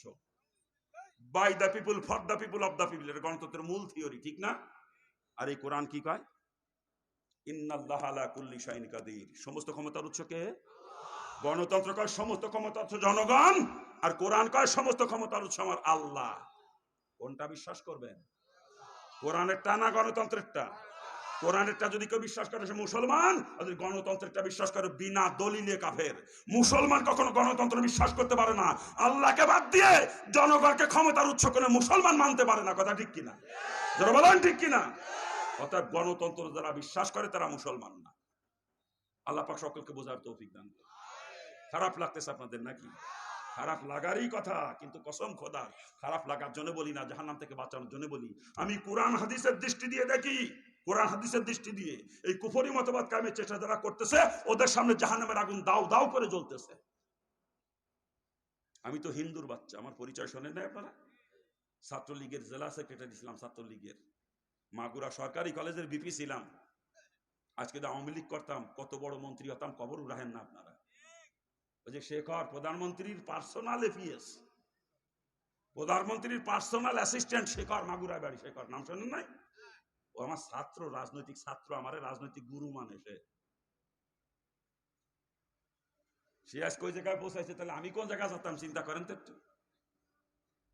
কিন্তু যখন ইসলাম গ্রহণ করছে আল্লাহ পাক আমাকে বুঝ দিয়ে দিয়েছেন, মুসলমান তো কুফরি মতবাদ কায়েমের চেষ্টা করতে পারে না। কুফরি মতবাদ কায়েমের চেষ্টা করবে যারা কাফের তারা, আর যে মুসলমান সে ইসলাম কায়েমের চেষ্টা করবে, ঠিক না? আমি যতদিন হিন্দু ছিলাম যতদিন কাফের ছিলাম ততদিন গণতন্ত্র কায়েমের চেষ্টা করেছি। এখন আমি মুসলমান, এখন আমার চেষ্টা আল্লাহর জমিনে আল্লাহর দ্বীন কেমনে কায়েম করা যায় এই বুঝ যখনই পাইছি সাথে সাথে তওবা করছি। তওবা করে গণতন্ত্রের পিছন থেকে ফিরে কোরআন সুন্নাহর পতাকা তলে আশ্রয় নিয়েছি। আমি ইসলামী আন্দোলন করি, কি কন? চরমুনার পিসাবের দল করি। আল্লাহ পাক সকলকে বোঝার তৌফিক দান করে। আমরা মুসলমান না কাফের? আমরা মুসলমান না কাফের? কোন কাফের কোনদিন আমার ইসলাম কায়েমের চেষ্টা করেছে? সারা দুনিয়াব্যাপী চ্যালেঞ্জ দিলাম, একজন কাফেরের নাম বলেন তো ইসলাম কায়েমের চেষ্টা করেছে? তা কোনো কাফের আমার ইসলাম কায়েমের চেষ্টা করে নাই কোনোদিন। আমি একজন মুসলমান, আমি কেন কুফরি মতবাদ কায়েমের চেষ্টা করব বলেন? এতদিন করছি, ভুল করছি, তওবা করে ফেলবো। তওবা করলে আল্লাহ মাফ করে দেবে। আশার বাণী শোনাইছে, লা তাকনা তুমি রহমতিল্লাহ, বান্দা আমার রহমত থেকে লইয়া শেষ না। এতদিন কুফরি মতবাদ কায়েমের চেষ্টা করেছিলি, তওবা করে ফিরে আয় কোরআন সুন্নাহর পতাকা তলে। তো তওবা করতে দেরি হবে, আমি আল্লাহ তোকে মাফ করতে দেরি করব না। আমরা পারি না তওবা করতে? আল্লাহ পাক সকলকে তওবা করার তৌফিক দান করুক, জোরে বলেন আমিন। যে কথা বলতেছিলাম, মুসলমান কাকে বলে? যার ঈমান আছে, সুন্নাত তরিকায় জিন্দেগি চলে, সেই হচ্ছে মুসলমান, ঠিক কি না? কোথায় সুন্নাত তরিকা আছে বলেন আমাদের? দাবি তো করি লম্বা লম্বা মুসলমান বলে, সুন্নাত তরিকার বালাইও না আজকে আমাদের মধ্যে, কথা ঠিক না? যারা বলেন ঠিক কিনা? আর যেই কাজের মধ্যে আমার রসুলের তরিকা নাই, রসুল যেটা কোনোদিন করেন নাই বা করতে বলেন নাই, ওইটাকে কোনোদিনও নেক আমল বানানো যাবে না। ওটা ডাইরেক্ট নাফরমানি, মুসলমানটার কাছেও কখনো যাইতে পারে না, ঠিক কিনা? যদি কেউ মনে করে দাড়ি কামাবো, এর মধ্যে রসুলের তরিকা আছে? তা মুসলমান কি দাড়ি কামাইতে পারে? আরে দাড়িতে খুল লাগানো আমার রসুলের কলিজায় খুল লাগানো এক। আর রসুলের কলিজায় খুল লাগে, রসুলের কান্দাইয়া কেউ জান্নাতে যাবে না, কেউ না। আর কত কান্দাবেন রসুল? আর কত? এই যেই রসুল দুনিয়ায় ভূমিষ্ঠ আমার আপনার জন্য কান্না শুরু করেছে, রসুলের দাদা আব্দুল মুত্তালিব নাতি আর খবর পেয়ে নাতিরে দেখতে গেছে। আব্দুল মুত্তালিবকে আমি যখন দেখতে গেছি, যাই দেখি শিশু ঠোঁট নড়তেছে রুই মাছের মতো। আমার কাছে মনে হয় যেন বাচ্চা কিছু বলতে চায়। আব্দুল মুত্তালিব বলেন, কানটা কানিলাম বাচ্চা ঠোঁটের কাছে, শুনি জবান থেকে উচ্চারিত হইতেছে, ইয়া রব্বি হাবলি উম্মতি। যে নবী দুনিয়ায় ভূমিষ্ঠ উম্মতের জন্য কান্না শুরু করেছেন, আর সারাটা জিন্দেগি উম্মতের জন্য কাঁদতে কাঁদতে শেষ করে দিয়েছেন, এখনো পর্যন্ত আল্লাহর ওলিরা রওজায় কাফমাতে শুনতে পায়, রওজা থেকে একই শব্দ বেশি আসতেছে, ইয়া রব্বি হাবলি উম্মতি। আর কাল কিয়ামতের দিন সমস্ত নবীরা নিজের নাজাতের চিন্তায় পরেশান হয়ে ইয়া নাফসি করে শুরু করবে, আর আমার আপনার নবী মুহাম্মদুর রাসূলুল্লাহ সাল্লাল্লাহু আলাইহি ওয়াসাল্লাম কিয়ামতের দিন উম্মতের নাজাতের চিন্তায় পরেশান হয়ে ছুটাছুটি করতে থাকবে। একবার হুজুর ছুটতে ছুটতে মিজানের পাল্লার কাছে গিয়ে দাঁড়াবে, আমার কোন উম্মতের নেকির পাল্লাটা হালকা না হয়ে যায়। আবার হুজুর ছুটতে ছুটতে পুল সিরাতের কিনারে গিয়ে দাঁড়াবে, আমার কোন উম্মতকে জাহান্নামে নিক্ষেপ করা না হয়। আবার হুজুর ছুটতে ছুটতে আর শাহজিমের নিচে যে সেজদায় পড়ে কান্না শুরু করে দিই, মাবুদ আমার উম্মতকে মাফ করে দেন, আমার উম্মতকে আপনি মাফ করে দেন। যেই নবী দুনিয়ায় ভূমিষ্ঠ আমার আপনার জন্য কান্না শুরু করেছে, আর কিয়ামত পর্যন্ত আমার আপনার জন্য কানতেই থাকবে। ওবাজান পাও ধরিছি ওই রসুলের কলিজায় খুল লাগাইয়া, রসুলের আর কান্দাইয়েন না, রসুলের কলিজায় খুল লাগা, রসুলের কান্দায় কেউ জান্নাতে যাবে না, কেউ না। আমি হিন্দুর বাচ্চা, আমার মুখে দাঁড়িয়ে হয়, আপনাকে লজ্জা করেন আমারে দেখে? হিন্দুর ঘরে জন্মে আমার মুখে আজকে দাঁড়িয়ে হয়, আর আপনি মুসলমানের সন্তান, আপনার দিকে তাকাইলে ঘৃণা লাগে, আমার মুসির মতো দেখা যায়, আপনার মুসির মতো। কচু গাছে যায় গলায় দড়ি নেন, কচু গাছে। আমি হিন্দুর ঘরে জন্মায়, আমার মুখে দাঁড়িয়ে মুসলমানরা মুখখানে চাইছে শুইলে মুসির মতো বানায় রাখে দেয়, ওগুলোরে আর মুসির মতো দেখা যায়। মুসি চেনেন তো আপনারা? মুসি চেনেন? ওই দেখুন বাজারের মধ্যে রাস্তার পাশে ছোট ছোট বাক্স নিয়ে বসে, আর যত লোক রাস্তা দিয়ে যায় প্রত্যেকের পাত দিক তাকায় থাকে। মুসিরা কারো চেহারার দিক তাকাইছে আমি দেখি না আজ পর্যন্ত। মুসির নজরই মানুষের পাত দিকে, কথা ঠিক না? অর্থাৎ যারা জুতা সেলাই করে, জুতা পালিশ করে, ওকে মুসি কয়, চিনিছেন তো মুসি? হ্যাঁ, ওই মুসির চেহারায় যেরকম ইমানি কোনো নূর নাই, দাড়িয়ালা মুসলমানের, দাড়ি কামানো মুসলমানের চেহারায় আমি আজ পর্যন্ত কোনো ইমানি নূর খুঁজে পাই নাই। এজন্য আমি কই দাড়ি কামানো মুসলমান সব হলো মুসি মার্কা মুসলমান। আরে ফর্সা টকটকে মানুষ, কিন্তু দাড়ি কামানো ওর চেহারার দিক তাকাতে ঘৃণা লাগে আমার। আর একজন কালো প্যাত পেতে মানুষ, সরমনার মরহুম পীর সাহেব, আল্লাহর কুতুব, কালো মানুষ ছিলেন, চেহারার দিক তাকায় থাকতে ইচ্ছা করতে মনে হতো নূর চমকাইতেছে। কি হ্যাঁ, ওরকম কালো মানুষ, সুন্নাতি লেবাস, সুন্নাতি দাড়ি মুখে, দেখবেন তার চেহারার দিক তাকায় দেখতে ইচ্ছা করে। আর দাড়ি কামানো ফর্সা টকটকে, ওর মুখের দিক তাকাতে ঘৃণা লাগে, ওর আর মুসির মতো দেখা যায়, আর মুসির মতো।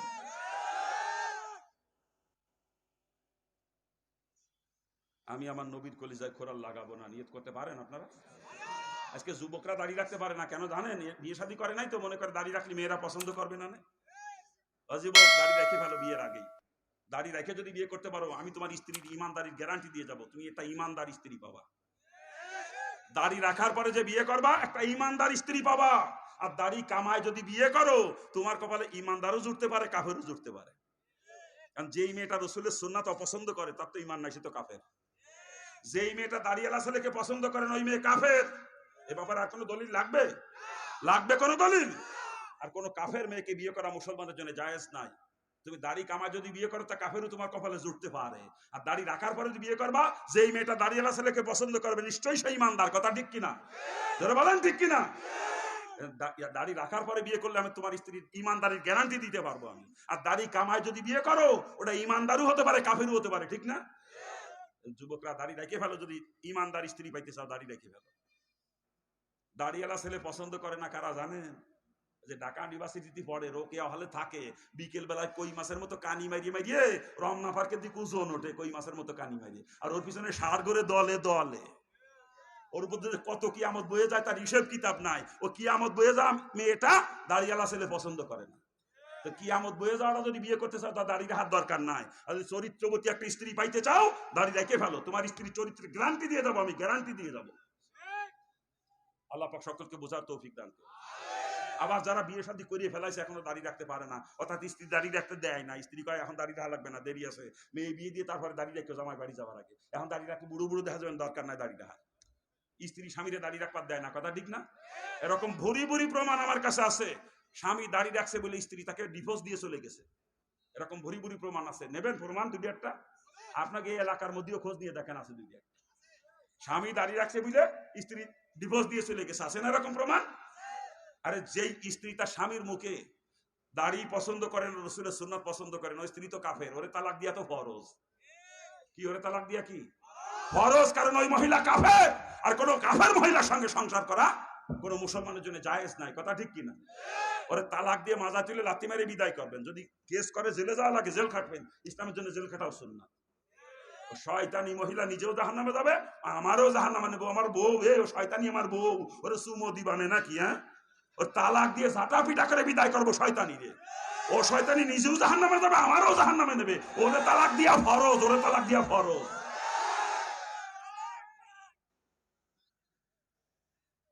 ও স্বামীর মুখে আমার রসুলের সুন্নাত দাড়ি পছন্দ করে না, কত বড় কাফের মহিলা চিন্তা করে না? হ্যাঁ, রসুলের একটা সুন্নাত অপছন্দ করলে তার ইমান আছে? তার ইমান আছে? যেই মহিলা তার স্বামীর মুখে দাড়ি পছন্দ করেন ওই মহিলা কাফের, ওই মহিলা কাফের, ওই মহিলা কাফের। আল্লাহ পাক সকলকে বোঝার তৌফিক দান করুন। জোরে কর না। দাড়ি কামানো হারাম, কবিরা গুনাহ, এবং এটা কত বড় কবিরা গুনাহ। আপনার মুখে যখন দাড়ি গজাইছে, প্রথম যেদিন দাড়ি কামাইছেন ওই সময় আপনার আমলনামায় কবিরা গুনাহ লেখা শুরু হয়েছে। আর যতদিন এই অবস্থা চলতে থাকবে, রাত দিন 24 ঘন্টা অনবরত আমলনামায় কবিরা গুনাহ জারি থাকবে। কিন্তু এই অবস্থায় আপনি ঘুমাইতেছেন সারা রাত আমলনামায় কবিরা গুনাহ জারি আছে। আপনি নামাজ পড়তেছেন, সেজদা দিয়েছেন, ওই সেজদারত অবস্থা আপনার আমলনামায় কবিরা গুনাহ জারি আছে। ওই অবস্থায় হজ করতে গেছেন, বাইতুল্লাহ তওয়াফ করতেছেন, তওয়াবরত অবস্থা আপনার আমলনামায় কবিরা গুনাহ জারি আছে। রাত দিন 24 ঘন্টা। প্রথম যেদিন দাড়ি কামাইছেন ওই দিন থেকে শুরু করে অবস্থা যতদিন চলবে ততদিন রাত দিন 24 ঘন্টা আমলনামায় কবিরা গুনাহ জারি থাকবে। কিন্তু যদি এখন তওবা করে ফেলেন যে আর আমি দাড়ি কামাবো না, রসুলের কলিজার খুল লাগাবো না, এখন তওবা করবেন, এখনই আমলনামায় কবিরা গুনাহ লেখা বন্ধ হয়ে যাবে। আর যতদিন তওবা করতে না পারবেন ততদিন এই অবস্থা 24 ঘন্টা জারি থাকবে, রাত দিন 24 ঘন্টা। তওবা করতে রাজি আছেন? তওবা করতে রাজি আছেন? আমি একজন মুসলমান, আমি রসুলের উম্মত, আমি রসুলের কলিজায় আর খুল লাগাবো না, আমার মহব্বতের নবীরে আর আমি কান্দাবো না। নিয়ত করতে পারেন? নিয়ত করতে পারেন? কারা দাড়ি কামাবেন না হাত তোলেন?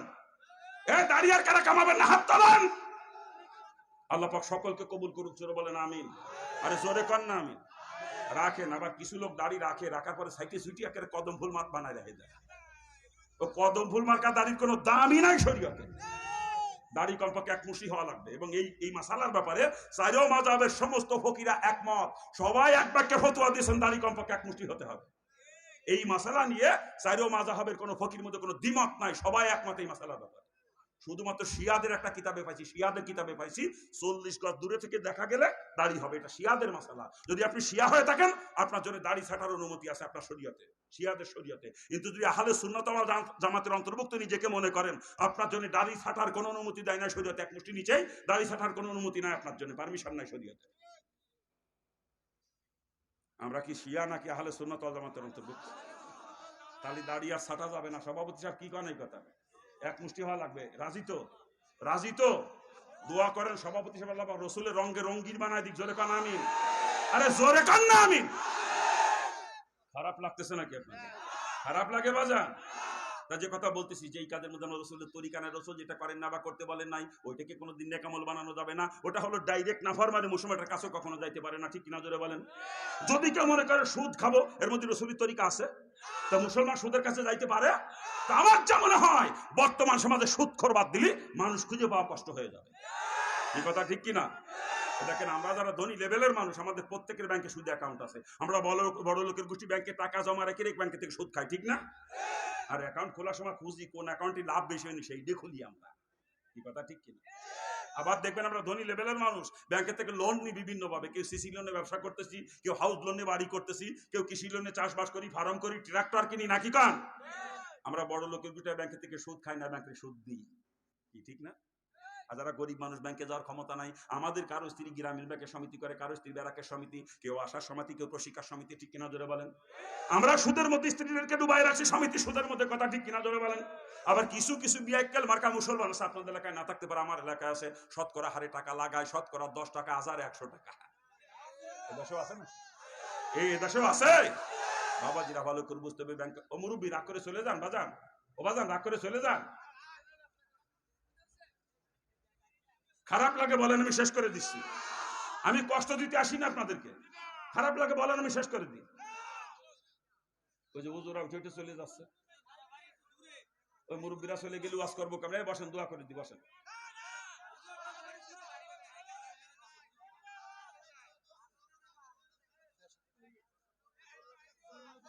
কোথায় রাখছি কথা? কোথায় রাখছি কথা? বাবাজিরা ভালো করে বুঝতে হবে, ব্যাংকে শুধু এনজিও সুদ, ওই শতকরা হারে টাকা লাগাইছে, ওটাও কিন্তু সুদ। আর সুদের গোনা কতটুকু ভালো করবে রসুল আমার হাদিসের ভিতরে বয়ান করেন যে সূর্যের দেয়, সূর্যের ন্যায়, সুদের যে হিসাব লাগে, এবং সুদের ব্যাপারে যদি কেউ সাক্ষী থাকে 4 জনের গুনাহ হলো সমান। রসুল বলেন সুদের নেওয়ালা লিখনোয়ালা সাক্ষী 4 জন সমান অপরাধী। এদের গুনাহ কতটুকু অন্য হাদিসের মধ্যে রসুল বয়ান করেছেন। সুদের গুনার স্তর হলো 70টা। কয়টা? জোরে বলেন কয়টা? রসুল বলেন সুদের দ্বারা 70 প্রকার গুনাহ হয়, আর 70 প্রকার গুনার মধ্যে সব থেকে ছোট গুনার কথা রসুল বলেছেন, যদি নারী হলে সুদ দেয় বা সুদ খায়, কাবা ঘরের ভিতরে নিজের জন্মদাতা পিতার সঙ্গে জিনা করা সমতুল্য গুনাহ হয়। চিৎকার দিয়ে বলেন নাউজুবিল্লাহ।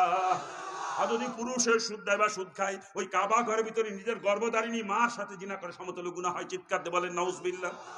এই কাবা ঘরের ভিতরে নিজের মা বাবার সাথে জিনা করার গুনাহ শুধু 70টা ছোট গুনাহ, আর 70টার মধ্যে বড় গুনাহ হলো আল্লাহ পাক আর তার নবী রাসূলদের সঙ্গে যুদ্ধ ঘোষণা করা। চিৎকার দিয়ে বলেন নাউজুবিল্লাহ। আরে জোরে কান না। অন্য হাদিসে নবী রাসূল বয়ান করেছেন 1 দিরহাম, আরবের 1 দিরহাম সমান সমান ওই জামানায় আমাদের দেশে ছিল মাত্র 31 পয়সা পরিমাণ। রাসূল বলেন ওই 1 দিরহাম পরিমাণে সুদ যদি কেউ দেয় বা খায়, কমপক্ষে 36 বার, কয়বার? মুখস্থ করেন কয়বার? রসুল বলেন 1 দিরহাম সুদের পরিবর্তে কমপক্ষে 36 বার নিজের মা বাবার সাথে জিনা করে সমতুল্য গুনাহ হয়। চিৎকার দিয়ে বলেন নাউজুবিল্লাহ। আচ্ছা আপনারাই বলেন, কোন মুসলমান নরনারী মা বাবার সঙ্গে জিনা করতে পারে? কোন ইহুদি নাচারা পারে? আজকে আমরা মুসলমানের গোষ্ঠী তাই করতেছি। স্ত্রীকে দিয়ে সমিতি করা সুদে টাকা আনাইয়ে ওই স্ত্রীকে তার বাপের সাথে জিনা করাইতেছি, আর আমি বদমাইশে সুদে টাকা খাইয়া আমার মার সাথে জিনা করতেছি। মুসলমান পাও দুইকেন ধরে কষি, পাও দুইকেন ধরে যদি কোনো প্রকার সুদের সঙ্গে কারো সম্পর্ক থাকে তওবা করেন, যদি জান্নাতে যাইতে মন চায়।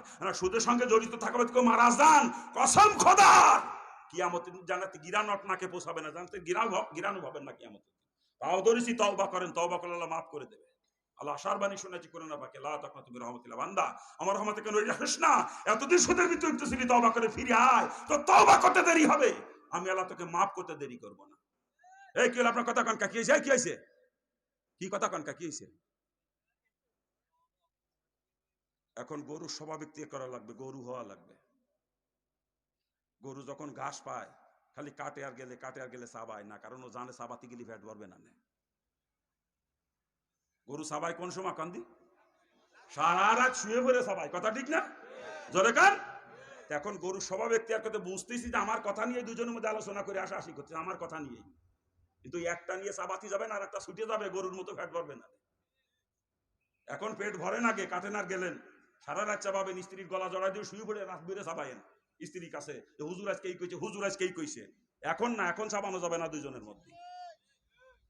কি ঠিক আছে না? হ্যাঁ, এখন গরুর স্বভাব এখতিয়ার করতে হবে, কোনো কথা ছুটিয়ে না যায়। কোথায় রাখছি কথা? হ্যাঁ বলতেছিলাম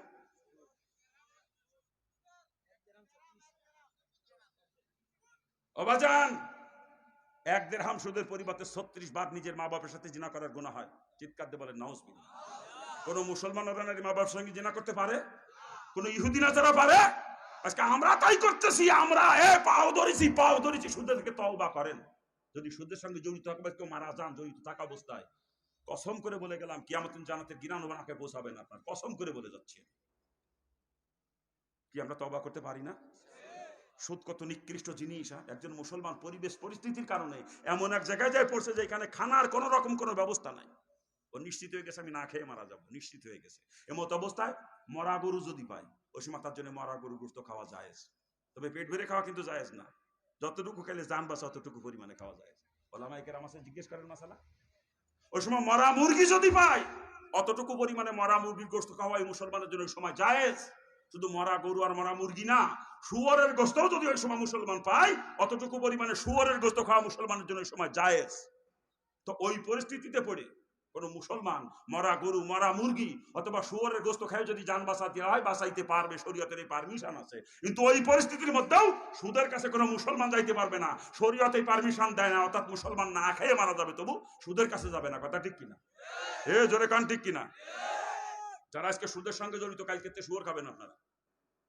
সুদ যে খাইতে পারে, শুয়োর খাইতে পারে। কি কথা ঠিক না? হ্যাঁ, শুয়োর খাইতে পারবেন কারা কারা? শুয়োর খাইতে পারবেন, হাত তোলেন। শুয়োর খাইতে পারবেন কারা কারা? হাত তোলেন। কেন খাইতে পারবেন না শুয়োর? হারাম কোন জায়গা পাইছেন? হ্যাঁ, কোরআনে। আসেন জায়গায়, কোরআনের এক আয়াতে শুয়োর খাওয়া হারাম করেছে মুমিনের জন্য, আর এক আয়াতে সুদ খাওয়া হারাম করেছে। এই বদমাইশ, তুই এক আয়াতের হুকুম মান আর এক আয়াতের হুকুম মান না, তুই তো কাফের। কোরআনের ফয়সালা একটা মানে আর একটা মানে না। ওরে কি কইছে শরীয়ত? ওকে কি বলছে শরীয়ত? ও কাফের। আর কাফের শুয়োর খাইলে কোনো গুনাহ হবে না। কাফের শুয়োর খালি গুনাহ হয় না। যারা সুদ খাইতে পারো, তোরা শুয়োর খাবা কাল ক্ষেত্রে, আমি অনুমতি দিয়ে গেলাম। আর যদি শুয়োর খাইতে না পারো তাহলে সুদও খাইতে পারবা না, দুটির একটা করা লাগবে। হয় কালকে থেকে শুয়োর খাবা, আর নাহলে সুদের থেকে তওবা করতে হবে। কোনটা করবেন বলেন? কোনটা করবেন? আল্লাহ পাক সকলকে সুদের থেকে তওবা করার তৌফিক দান করুক। জোরে বলেন আমিন। আরে জোরে কর না আমিন। আমার এলাকায় বর্তমান ঘরে ঘরে সমিতি, এক এক মহিলা 4-5টাও করে সমিতি। কিস্তি দিতে দিতে ওকে জীবন শেষ, কিস্তি দিতে দিতে। আপনার এলাকার মহিলারা ভালো আছে, সমিতি টমিতি করে না। কি এলাকাও সমিতি করে? এলাকাও সমিতি করে? কয় কি? এই মহিলারা কি ওয়াজ শুনতেছে? মহিলারা শুনতেছে? কোন জায়গা বইছে? হ্যাঁ, মহিলারা বইছে। ও তাহলে তো ভালো করে কল লাগে, মাগো ওমা মারে তোমার পাও ধরিছি, মাগো ওমা আমি তোমার শত্রু না, মারে তোমার পাও ধরিছি, তুমি সুদের টাকা নিয়ে সমিতি করে বাপের সাথে জিনার করি না, মাগো তোমার পাও ধরিছি। তোমার স্বামী যদি তোমাকে লোন আনতে বলে, কিস্তি আনতে বলে, তুমি স্বামীকে পরিষ্কার জবাব দিবা, আমাকে বিয়ে করে আনছো, আমার ভরণ পোষণ দেওয়ার দায়িত্ব তোমার, কিভাবে দিবা তুমি জানো। আমি সুদে টাকা এনে আমার বাপের সাথে জিনা করতে পারবো না, পরিষ্কার জবাব দিবা আমাকে স্বামীকে। আসলে দোষ কিন্তু মহিলাদের না, দোষী বিয়ে কেলের গোষ্ঠীর। আমার স্ত্রী তো জীবনও সমিতি করতে গেলেন, আপনার স্ত্রী যায় আপনি পাঠান তাই যায়। আমার স্ত্রীকে যদি আমি সমিতি করতে না দিই, করার ক্ষমতা আছে? দোষ মহিলাদের না, দোষ বিয়াকেল। এগুলোর জুতো দিয়ে ভিটি দিবারতাম ধরি আমি। বিয়াকেল বিয়ে করে বলতো সমিতি যদি করাবি, তোর বিয়ে করতে হয়েছে কোন চোর, তোর জন্য তুই বিয়ে করা হারাম রে বদমাই। সেই বিয়ে ওই ব্যক্তি করবে যার আর্থিক সঙ্গতি আছে। স্ত্রীকে পর্দার ভিতরে রেখে স্ত্রীর ভরণ পোষণ দেওয়ার মতো আর্থিক সঙ্গতি যার আছে, শরীয়ত তাকে বলছে মা যায় যদি কুলসি একসাথে সাইড দিয়ে বিয়ে করতে পারবে। এটা শরীয়তের নির্দেশ, আমার কথা না। কি মালানা মাসালা ঠিক আছে তো? যার আর্থিক সঙ্গতি আছে, মা যায় কোলায়, সে একসাথে সাইড দিয়ে বিয়ে করতে পারবে। আর যার আর্থিক সঙ্গতি নাই, মা যায় জুত যতই থাক, যে স্ত্রীকে পর্দার ভিতরে রেখে ভরণ পোষণ দেওয়ার মতো আর্থিক সঙ্গতি নাই, শরীয়ত তাকে বলছে তুই রোজা রেখে রেখে মাজার জুত কমায় রাখি যাতে তোর বিয়ে করা না লাগে। শরীয়তের ফয়সালা কি, তাই না? হ্যাঁ, শরীয়ত বলছে রোজা রেখে রেখে মাজার জুত কমায় রাখতে বিয়ে করা না লাগে। শরীয়ত এই সিদ্ধান্ত দিয়েছে, প্রয়োজন বোধে তুই সারা জীবন রোজা রাখবি তবু বিয়ে করবে না, ওজন্য বিয়ে করা হারাম। আর বদমাইশ বিয়ে করে বউ এড়া দিয়ে তুই বউ বের আকাশে, তোর জুতোতে ভিড়তে দুঃখ সারে না রে, তোর জুতোতে ভিড় দুঃখ সারে না। তোর বউ সমিতি করে তুই মুসলমান পরিচয় দাও, বিয়ে কে তুই মুসলমান পরিচয় দাও। হ্যাঁ, কোন মুসলমানের বাড়ি মেয়ে ছেলেরা কখনো সমিতি করতে পারে না, কথা ঠিক কিনা? জোরে বলেন ঠিক কিনা? ও মুরিদ এসে চরমুনায় নামাজ পড়ে 9 ওয়াক্ত, কয় ওয়াক্ত? এশরাক সাস তাওয়াবিন তাহাজ্জুদ কোনোটা বাদ না করে 9 ওয়াক্ত পড়ে। ওই ঠেলা রাত 3টের সময় তাহাজ্জুদ করে জিকিরের গুতো কি, ও জিকিরের গুতো মানুষের গম ভেঙে যায়, ঠিক না? ওই ঠেলা পাগড়ি বাঁধে কি বান্ধা, ওর বউ করে সমিতি। এই বদমাইশ কোন চোর কয় তুই চরমুনার মুরিদ, তুই শয়তানের মুরিদ। তোর বউ করে সমিতির সুইতে টাকা খাও আর পাগড়ি বাঁধে ভণ্ডামি করো, ওটা তাজদা ভণ্ড। ওরা জুতোতে ভিটাবেন, জুতো দিয়ে, ওটা চরমুনার মুরিদ না। চরমুনার মুরিদ না খেয়ে মারা গেল, তার বড় সমিতি করতে দিতে পারে না, কথা ঠিক কিনা? যারা বলেন ঠিক কিনা? ওটা চরমুনার মুরিদ না, বদমাইশ শয়তানের মুরিদ। আর এক বেকেল তবলিগি চিল্লা মারে, বছরে বছরে চিল্লা মারে, ওর বউ সমিতি করে, ওইটা আর এক বন্ড, ওরে জুতোতে ভিটেবেন। তুই চিল্লা মারো বদমাইশ, বন্ড আমি জায়গা পাও না নাকি? তোর বউ করে সমিতি, তুই সুইতে টাকা খাও আর চিল্লা মারিয়ে বেড়াও, বন্ড কুতাকার, তোর বন্ড আমি বাদ দে। এরা সব জাহান্নামী, এরা জান্নাতে গেলে রসুল মিথ্যাবাদী হয়ে যাবে, রসুলের হাদিস মিথ্যা হয়ে যাবে। বলবো হাদিস, রসুলের পরিষ্কার হাদিস, হারাম মালের দ্বারাই যে রক্ত আর গোশত শরীরে তৈরি হবে, ওই রক্ত আর গোশত জান্নাতের জন্য হারাম, ওই রক্ত গোশতের জন্য জাহান্নাম ওয়াজিব। অথবা হারামখোর কখনো জান্নাতে যাবে না, হারামখোর কখনো জান্নাতে যাবে না। হারামখোর জান্নাতে গেলে আবার রসুল মিথ্যাবাদী হয়, রসুলের হাদিস মিথ্যা হয়ে যায়। আর কসম খোদার, কসম খোদার, কসম খোদার, আমার রসুলের কোন হাদিস কখনো মিথ্যা হবে না, আমার রসুল কখনো মিথ্যাবাদী হবে না। অথবা হারামখোর কখনো জান্নাতে যাবে না। পাও ধরেছি, পাও ধরেছি। যে যাই করেন বাজান, রুজিটা হালাল করেন, রুজিটা হালাল করেন, হালাল কামাই করেন, হালাল খান, ইবাদত বন্দেগী কবুল হবে। অল্প ইবাদতে বেহেশতে চলে যাবেন, অল্প ইবাদতে। আর ওই হারাম খাইয়ে নামাজ পড়ে কপাল কালো বানাই, কোনো লাভ নাই, কোনো লাভ নাই। ইবাদত কবুলের 1 নাম্বার শর্ত হালাল রুজি খাওয়া। হারাম খোরের করে ইবাদত আমার আল্লাহ কবুল করে না। এই কথা ঠিক কিনা? যারা বলেন ঠিক কিনা? খারাপ লাগতেছে মনে আপনাদের নাকি? আরে ভালো লাগা ওয়াজ আমার জীবনে কোনোদিন করিনি, করবো না, নিয়ত করেছি কোনোদিন। মুসলমানের কাজে লাগা ওয়াজ করবো, কি কান? হ্যাঁ, আমরা বক্তা, বক্তারা বক্তা না, বক্তারা ডাক্তার, শ্রোতারা হচ্ছে রুগী, আর ডাক্তারের দায়িত্ব রুগী রোগ অনুযায়ী ট্রিটমেন্ট করা, কথা ঠিক না? আমরা বক্তার গোষ্ঠীতে চিন্তাও করি না, আমরা স্টেজে উঠি এক একজন এক এক ঘটনা কয়ে চলে যায়, পকেট ভরিটা হানিয়ে, এক এক ঘটনা কয়ে পকেট ভরিটা হানিয়ে চলে যায়। অথচ ডাক্তার যদি চিকিৎসায় ভুল করে, এজন্য রুগী দায়ী হবে না, দায়ী হবে ডাক্তার, কথা ঠিক কিনা? যারা বলেন ঠিক কিনা? আল্লাহ পাক বক্তার গোষ্ঠীরে তক্তা বানাবে, কিয়ামতের দিন তক্তা বানাবে বক্তার গোষ্ঠীরে, বক্তাগিরি ছুটিয়ে যাবে। মুসলমানের গা হয়েছে পায়, আমরা সে মলম কষি মাথায়। কি কায়দা রে! মুসলমান জাহান্নামে যায় সুদ খাইয়ে, ঘুষ খাইয়ে, আর একজনের হক নষ্ট করে বেপরদায় ছিলে, আর আমরা সে ওয়াজ করি ইউসুফ জুলেখা। কি ঠেলা! ওই বক্তাগিরি ছুটোই দেবে কিয়ামতের দিন, বক্তাগিরি ছুটে যাবে। আমি বাজান দরা খাতি রাজি না। হিন্দুতে মুসলমান খালি জাহান্নামের বয়তে, আবার আল্লাহ বক্তা বানাইছে, ডাক্তার বানাইছে আপনাকে চিকিৎসা করার জন্য, রোগ অনুযায়ী ট্রিটমেন্ট না করে আবার দরা খাবো। আমি দরা খাতি রাজি না। মুসলমানের ঘাস এখানে, আমার মলম ঠিক সেইখানে। কি করেন আপনারা? রোগ অনুযায়ী ট্রিটমেন্ট হচ্ছে তো? এলাকার রোগ অনুযায়ী ট্রিটমেন্ট হচ্ছে তো? হ্যাঁ, আসেন। বলতেছিলাম যেই কাজের মধ্যে রসুলের তরিকা নাই, আমার রসুল যেটা কোনো করেন না বা করতে বলেন নাই, ওইটাকে কখন নেকামল বানানো যাবে না। ওটা হলো ডাইরেক্ট নাফরমানি, মুসলমানের কাছেও কখনো যাইতে পারে না। ঠিক কিনা জোরে বলেন? যদি কেউ মনে করে বেপর্দায় চলবো, এর মধ্যে রসুলের তরিকা আছে? তা মুসলমান কখনো বেপর্দায় চলতে পারে? হ্যাঁ। অথচ বর্তমান সমাজে পর্দার বালাইও নাই। নাকি ভুল বলতেছি? পর্দা আছে খালি মুসলমানের ঘরে জালনায়ার দরজায়, দামি দামি কাপড় কিনে পর্দা ছিল জালনায়ার দরজায়। শরীয়তের পর্দার বালাই না বর্তমান সমাজে। ঠিক কিনা যারা বলেন? অথচ পর্দা শরীয়তের সব থেকে গুরুত্বপূর্ণ ফরজ। শরীয়তের সব থেকে গুরুত্বপূর্ণ ফরজ হলো পর্দা। নামাজ ফরজ, 24 ঘন্টার ঘন্টা খানিক নামাজ ফরজ। ঠিক না? 5 ওয়াক্ত ফরজ নামাজ 17 রাকাত। 17 রাকাত নামাজ পড়তে 1 ঘন্টা লাগে না, কম লাগে, সেখানে 1 ঘন্টা ধরছি। রোজা ফরজ, 12 চাঁদের ভিতরে মাত্র 1 চাঁদ রোজা ফরজ। জাকাত ফরজ, মালদারের জন্য বছরে মাত্র একবার জাকাত দেওয়া ফরজ। হজ ফরজ, মালদারের জন্য জীবনে একবার হজ করা ফরজ। ঠিক না? কিন্তু পর্দা 24 ঘন্টা জন্য ফরজ। 24 ঘন্টা 1 সেকেন্ডে যদি বেপর্দা হয় কেউ, 1 সেকেন্ড, সাথে সাথে একটা কবিরা গুনাহ হবে। আর একটা কবিরা গুনার নিম্নতম সজা 7000 বছর জাহান্নাম। চিৎকার দিয়ে বলে নাউজুবিল্লাহ, জোরে করে নাউজুবিল্লাহ। এটা হলো পর্দার গুরুত্ব। আর পর্দার এরিয়া কতটুকু? যাকে বিয়ে করা হারাম তার সঙ্গে দেখা দেওয়া জায়েজ, আর যাকে বিয়ে করা জায়েজ তার সঙ্গে দেখা দেওয়া হারাম। এটা হলো পর্দার এরিয়া। কি মাসালা ঠিক আছে তো?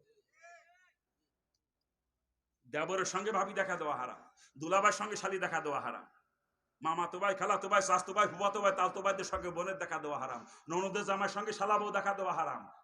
ঠিক আছে? হ্যাঁ, বিয়ের সঙ্গে বিয়ান দেখা দেওয়া হারাম, উস্তাদের সঙ্গে ছাত্রী দেখা দেওয়া হারাম, পীর সাহেবের সঙ্গে মহিলা মুরিদ দেখা দেওয়া হারাম, ইমাম সাহেবের সাথে মুসল্লিকের বউরা মেয়েরা দেখা দেওয়া হারাম। পর্দা আছে আমাদের দেশে। কি পর্দার ওয়াজ করবো? কারণ পর্দা ওয়াজ করে লাভ নাই। বর্তমানে আমরা আলেমের গোষ্ঠী পর্দা মানি না, সাধারণ পাবলিকের কথা কি কব? অধিকাংশ আলেমের মধ্যে পর্দা নাই, ইল্লা মাশাআল্লাহ কিছু আছে, না থাকলে বা দুনিয়া চলতো না। কথা ঠিক কিনা? কিন্তু অধিকাংশ আলেমের মধ্যে বর্তমানে পর্দা নাই। আমরা আলেম হইছি, আলেম।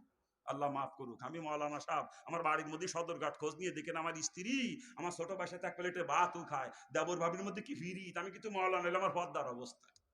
আবার আমি যখন শ্বশুর বাড়ি যাই, শালি আমার গালে উঠে খাওয়া দেয়, শালি দুলাভাই তুই গলায় গলায় ফিরি থাকতে পারে না। কি কর? আমি কিন্তু মৌলানা হইলে পর্দার অবস্থা। আল্লাহ মাফ করুক। আমি মসজিদের ইমাম, 30 দিন 30 বাড়ি খানা মহল্লায়। যেদিন যে বাড়ি খানা, জোহরের নামাজ পড়ে ঠেলে যা উঠি যায় সেই বাড়ি, ভাবি ভাত দেন, ভাবি ভাত দেন। ইমাম সাহেব ভাবি করে ঠেলে ওঠে মুসল্লির বউ, এই বদমাইশ, এই তোর কোন পুষে ভাবি রে, ফাসেক কোথাকার, তোর জুতোতে সাইজ করা দরকার, বদমাইশ তুই ইমামতি করো, এই ফাসেক। পর্দা যে মানে না, শরীয়তের ভাষায় দেখা বলে ফাসেক। আর কোন ফাসেকের জন্য ইমামতি করা জায়েজ নাই। আর ফাসেকের পেছনে ইক্তেদা করা মাকরুহ তাহরিমা। শরীয়তের ফয়সালা আমার বাপের ঘরের কথা না। আলেম আছে, জিজ্ঞেস করেন মাসালা। যে পর্দা মানে না সে হলো ফাসেক। কি কথা ঠিক কিনা? ধরে বলেন ঠিক কিনা? আর কসম খোদার কোন ফাসেক কখনো আল্লাহর ওলি হতে পারে না। আমাদের দেশে কত নাম করা পীর সাহেব আছে যারা পর্দা মানে না। যুবতী মহিলারা পীর সাহেবের পায়ে চুমু দেয়, পা উঠবে, গা উঠবে, পীর সাহেবের গোসল করায় দেয় মহিলারা। এরকম ফিরও আছে আমাদের দেশে। পর্দার বালাই নাই। কথা ঠিক কিনা? এ ফাসেক কখনো আল্লাহর ওলি হতে পারে না। কসম খোদার, ওগুলো ভণ্ড, ওরা ভণ্ড, ওরা শয়তান। ওদেরকে পীর বললে গুনাহ হবে কিন্তু। আল্লাহ পাক সকলকে বোঝার তৌফিক দান করুন। রাসূলের পরিষ্কার হাদিস, আর দায়ুসু লা ইয়াদখুলুল জান্নাহ, দায়ুস কখনো জান্নাতে যাবে না। লা ইয়াদখুল, কখনো প্রবেশ করবে না। দায়ুস যদি জান্নাতে যায়, রাসূল মিথ্যাবাদী হয়ে যাবে, রাসূলের হাদিস মিথ্যা হয়ে যাবে। আর কসম খোদা, রাসূলের কোনো হাদিস কখনো মিথ্যা হবে না, আমার রাসূল কখনো মিথ্যাবাদী হবে না, অর্থাৎ দায়ুস কখনো জান্নাতে যাবে না। ও আজি সাহেব, তোমার মাইয়ে কলেজে পড়ে বেপরদায়, তুমি দায়ুস। মাওলানা সাহেব, তোমার স্ত্রী ছোট ভাইয়ের সাথে দেখা দেয় তুমি দয়ুস। এ তবলিগের মোবাল্লেক শাক, তোর বউ মাঠের মধ্যে গরু বাঁধে তুই দয়ুস। এ সরমুনার মুরিদ সাহেব, এই তোর মাইয়ে বেপরদায় কলেজে যায় স্কুলে যায় তুই দয়ুস। দয়ুস জান্নাতে গেলে রসুল মিথ্যাবাদী হবে, রসুলের হাদিস মিথ্যা হয়ে যাবে। কি বলেন? আমি একটা চাকরি করতাম, ইসলাম গ্রহণ করছি 90 সালে, ডিগ্রি ফাইনাল ইয়ারের বছরে। ওই বছরে ডিগ্রি কমপ্লিট হয়েছে, এরপরে মাস্টার্স করছি ঢাকা ইউনিভার্সিটি থেকে। আবার যখন মাস্টার্সে পড়ি ঢাকা ইউনিভার্সিটিতে, তখন আর একটা প্রাইভেট কলেজে LLB তে ভর্তি হয়েছিলাম। LLBও কমপ্লিট করে থুয়ে দিয়েছি, ল পাস করে থুয়ে দিয়েছি। কিন্তু আমি একজন অ্যাডভোকেট। মাস্টার্স কমপ্লিট করার পর একটা কলেজের চাকরি ছিল, কলেজের লেকচারার হিসেবে চাকরি হয়েছিল। আজকে আমি চাকরি করতাম, ফুল প্রফেসর হয়ে যেতাম। 1 লক্ষ টাকার উপরে বেতন হইতো মাসে আমার, 1 লক্ষ টাকার উপরে। কিন্তু মাত্র 7 মাস চাকরি করার পরে যেদিন এই হাদিস বুঝে আসছে দয়ুচের জন্য জানা হারাম, সেদিনই চাকরি ছাড়ছি। সরমুনার মরহুম পীর সাহেব একটা বয়ানের মধ্যে হাদিসের ব্যাখ্যা করছিলেন, ওই বয়ান শুনতে গেছিলাম আমি। ওই দিন হুজুর ওই দিন পর্দার বয়ান করেছিলেন। সেদিন সারা রাত খালি কাঁদছিলাম, আমি জাহান্নামেতে বাঁচার জন্য মুসলমান হলাম। আবার আমি এখন কলেজের যুবতী মেয়েদেরকে পড়া, আমি তো দয়ুসে, আমার তো জাহান্নামেই যাওয়া লাগবে। তা মুসলমান হয়ে কি লাভ হলো? খালি খালি সারা রাত খালি কাঁদছিলাম। সারা রাতের মধ্যে একটু ঘুমাইতে পারি নাই, চোখের পানি ঝরতে ঝরতে পুরা বালিশটা ভিজে গেছে, রাতের পুরা বালিশটা ভিজে গেছে। ফজরের নামাজ পড়ে কাগজ কলম নিয়ে বসে রিজাইন লেটার লিখছি, লেখে অন্য লোকের মারফতে কলেজে পাঠিয়ে দিচ্ছি। নিজে আর কলেজে যাই নাই, ও পর্যন্ত চাকরি শেষ, আমি না খেয়ে মরে যাইতে রাজি, তবু ওই চাকরি করতে পারবো না যেই চাকরি করে আমাকে জাহান্নামে যাওয়া লাগবে। চাকরিতেও লাথি মারছি, চাকরিতেও। দোয়া করবেন। আর মুসলমানরা কোন অবস্থা, পর্দার বালাই নাই আজকে মুসলমানের, পর্দার বালাই নাই। মুসলমানের বউরা মার্কেটে যে কেনের গুতো খাই বেড়াচ্ছে, বউরা মাইয়েরা, হ্যাঁ, যুবতী বোর্ডার যুবতী মায়েরারে কেনের গুতো কাজনী মার্কেট করতে পাঠায় দেয়। আবার কয়কে আমার মেয়ে মার্কেটে গেলে কি বোরকা পড়ে যায়, বোরকা পড়ে যায়। বোরকা পড়ে গেলে সমস্যা কি? আমি কই যত বোরকা পড়েই যাক না, কেনের গুতো মাপ নাই। ওই যে যুবকরা মার্কেটের মধ্যে ঘরে, যুবকদের যদিও কোনো কাজ নাই, আড্ডা মারতে যায় যুবকরা, ঘরে ফেরে আড্ডা মারে। আর ভিড় বেশি, একটি ভিড়ির মধ্যে ঢুকে যায়, ভিড়ির ভিতরে ঢুকে যেই দেখে মহিলা, এই নিয়ে আইডিও করে মহিলাকে বুকে দেয়, গুতো আমি নিজে দেখছি। আপনার বউরে মাইরে মার্কেটে বাড়িতে কেনের গুতো খাওয়া জানি নাকি? হ্যাঁ, দোষ কিন্তু মহিলাদের না, দোষে বিয়া কেলের গোষ্ঠী। কই কই আমার স্ত্রী জীবনেও তো কোনোদিন মার্কেট করতে গেলেন, আপনার স্ত্রী যায় কে? আপনি পাঠান তাই যায়? আরে আমার স্ত্রী পরবে কাপড় দেখবো আমি, আমার যেটা পছন্দ ওইটা পরবে আমি দেখবো, কথা ঠিক না? আমি আমার পছন্দ মতো কিনে দেবো। আর আমি কিনে আনলে আমার স্ত্রী পছন্দ করে না, বুঝতে পারবো নাং আমি একা না, ও তলে তলে নাং আরো 2-4টে আছে। আমি একাই যদি ওর নাং হতাম, আমার যেটা পছন্দ সেইটাই পড়তো, কথা ঠিক কিনা? কিন্তু আমার পছন্দ ওর পছন্দ হয় না, স্বামী মার্কেট করে নিলে পছন্দ হয় না, বুঝতে হবে ওর তলে তলে নাং আরো 2-4টে আছে। ওই সেই নাঙ্গে গেলে দেখাবো বলে নিজে পছন্দ করে কিনতে যায়, কেনার গুতো খাইয়ে। শয়তানি কোথাকারে শয়তানি। এই মুসলমানের বউ মুসলমানের মাইয়ে কোনোদিন মার্কেটে যায়? হ্যাঁ, এই যার বাপ জীবিত আছে, বাপ জীবিত থাকতে কোনো মেয়ের জন্য মার্কেটে যাওয়া হারাম। স্বামী জীবিত থাকতে কোনো স্ত্রীর জন্য মার্কেটে যাওয়া হারাম। উপযুক্ত ভাই থাকতে কোনো মুসলমানের বোনের জন্য মার্কেটে যাওয়া হারাম। উপযুক্ত ছেলে থাকতে মুসলমানের মায়ের জন্য মার্কেটে যাওয়া হারাম। আপনার এলাকার মহিলারা ভালো আছে, মার্কেটে যায় না, আমার এলাকায় যায়, তাই শোনাইতেছি আপনাদেরকে।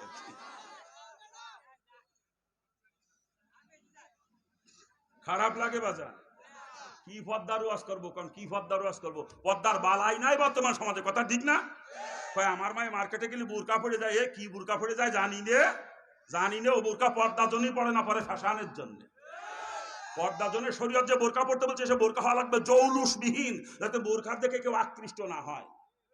ওটা পড়ে আমাকে নানিরা দাদিরা, কিন্তু ভাবিরা আর আপারাজিটা পড়ে, ওদেরকে যুবকরা আকৃষ্ট, ওদের পিছন পিছন করে। কি কথা ঠিক না?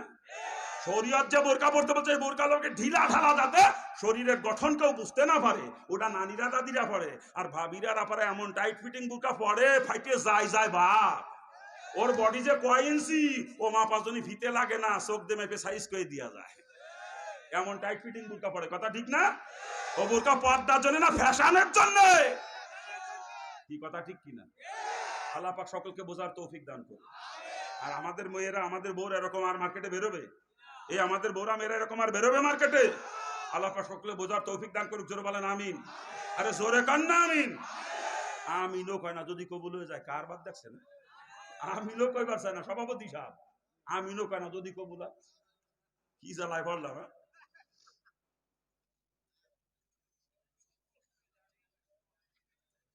আসেন কি আলোচনা করব? মুসলমানের মেয়ে বোরকা পড়ছে, বোরকা বোরকা পরে ঝাপড়টো ধুয়ে দেয়, তাকায় দিয়ে কপালের মাঝখানে একখান টিপ, চিন্তা করেন তো। টিপ কিসের প্রতীক জানেন আপনারা? টিপ হলো বেশ্যার প্রতীক। বেশ্যার প্রতীক হলো টিপ। ইব্রাহিম খলিলুল্লাহকে যখন নমরুদ আগুনে ফেলছিল, ওইখানে 40 জন কুমারী যুবতী দিয়ে বেশ্যাবৃত্তি করাইছিল, না হলে ইব্রাহিম আল্লাহকে আগুনে ফেলতে পারতো না। আর যে 40 জন কুমারী যুবতী দিয়ে বেশ্যাবৃত্তি করাইলো নমরুদ, ওই বেশ্যাদের কপালে ফুটা লাগাইয়া ওদেরকে সমাজে সম্মানিতা নারী বলে ঘোষণা করলো নমরুদ। এখান থেকে ফুটার ইতিহাস শুরু দুনিয়ায়। এর আগে আর কোন নারী জীবনে কোনোদিন কপালে ফুটা নেয় নাই। ওটা বেশ্যাদের প্রতীক। আজকে মুসলমানের স্ত্রী মুসলমানের মাইয়ে কপালে টিপ লাগায় করে, ওগুলো কি বেশ্যা? আপনার স্ত্রী যে কপালে টিপ লাগায়, আপনার মেয়ে যে কপালে টিপ লাগায়, ওটা কি বেশ্যা? আফসোস আফসোস আফসোস। হাই রে মুসলমান, কোথায় আজকে মুসলমান? এর জন্য আমি কই মুসলমান আমি, আপনারা না। আপনারা মুসলমান পরিচয় দিয়েন না, খালি গরু খাইয়া সেনুর মাথা কেটে আপনারা মুসলমান। ইসলাম আপনাদের মধ্যে নাই। মুসলমান পরিচয় দিয়েন না, মুসলমান আমি, আপনারা না। আমি হিন্দুর ঘরে জন্মেছিলাম, আজকে আমি মুসলমান, কিন্তু আপনারা মুসলমান না। ইসলাম আপনাদের মধ্যে নাই। খারাপ লাগতেছে নাকি? কি মুসলমান হবেন তো? মুসলমান হবেন তো? উপযুক্ত সময় যদি দিত, তাহলে মুসলমান বানাই থুয়ে যেতাম আজকে আপনাকে। উপযুক্ত সময় দিত। দেশের রাত 10:30 পার করে কি ওয়াজ করবো কান? আর ঈশান নামাজের পরে আমি একা যথেষ্ট, আর কোনো বক্তা লাগে আমার মাহফিলে? হ্যাঁ, আমি একাই বাড়ি রাত 11টা 12টা বন্ধু গুতোতে ঈশান নামাজ পড়ে। এত বক্তা আমার মাহফিলে লাগে না, কিন্তু এরা দাওয়াত দিয়ে ফেলেছেন, করবো কি কান? সামনেই বলার হবে না নাকি কান? হ্যাঁ, আজকে এ পর্যন্ত থাক। মলম নিয়ে আসছিলাম বস্তা করে, লাগাতে পারলাম না। বন্ডফিরি গোষ্ঠীর কাছে যাতে পারিনি, বেনামাজি গোষ্ঠীরে ধরি নাই, টেলিভিশন গোষ্ঠীরে কিছু কইলাম না। আর সব থেকে বেশি ওয়াজ করা ছিল মোবাইল নিয়ে ওয়াজ করা দরকার ছিল, সব থেকে বেশি বর্তমান মোবাইল নিয়ে, সেই ওয়াজও করতে পারলাম না। ওই কলাম না, বস্তা ভরিয়ে নিয়ে আসছিলাম মলম, লাগানোর সুযোগ হলো না। মাত্র ছোটখাটো কয়েকটা রোগের মলম দিছি নাকি কান? 1 নাম্বারে দিয়ে আইছি। না না, প্রথমে দিছি কাকে রে? বিয়ে শাদিয়া লাগে রে দিছি, সুন্নাত তরিকায় বিয়ে হয় না, এই ওয়াজ প্রথমে করছি না। এরপরে দাড়ি কামানো গোষ্ঠীরে দিছি, তারপরে সুদ করে গোষ্ঠীরে দিছি একটু নাকি কান? এরপরে বেপর্দার গোষ্ঠীর অল্প একটু দিলাম। কি ঠিক আছে না? আবার যদি কোনোদিন আসি এলাকায়, সেদিন ধরবো এক এক করে, যদি সময় মতো দেন আপনার স্টেজে, এক এক করে সাইজ করবো, এক এক করে। আমি বাজান ডাক্তার, আমি বক্তা না। আর খালি মলম নিয়ে করি তা মনে করেন না, সার্জিক্যাল যন্ত্রপাতি সব আছে আমার কাছে। দরকার হলে মুসলমানের অপারেশনও করি আমি।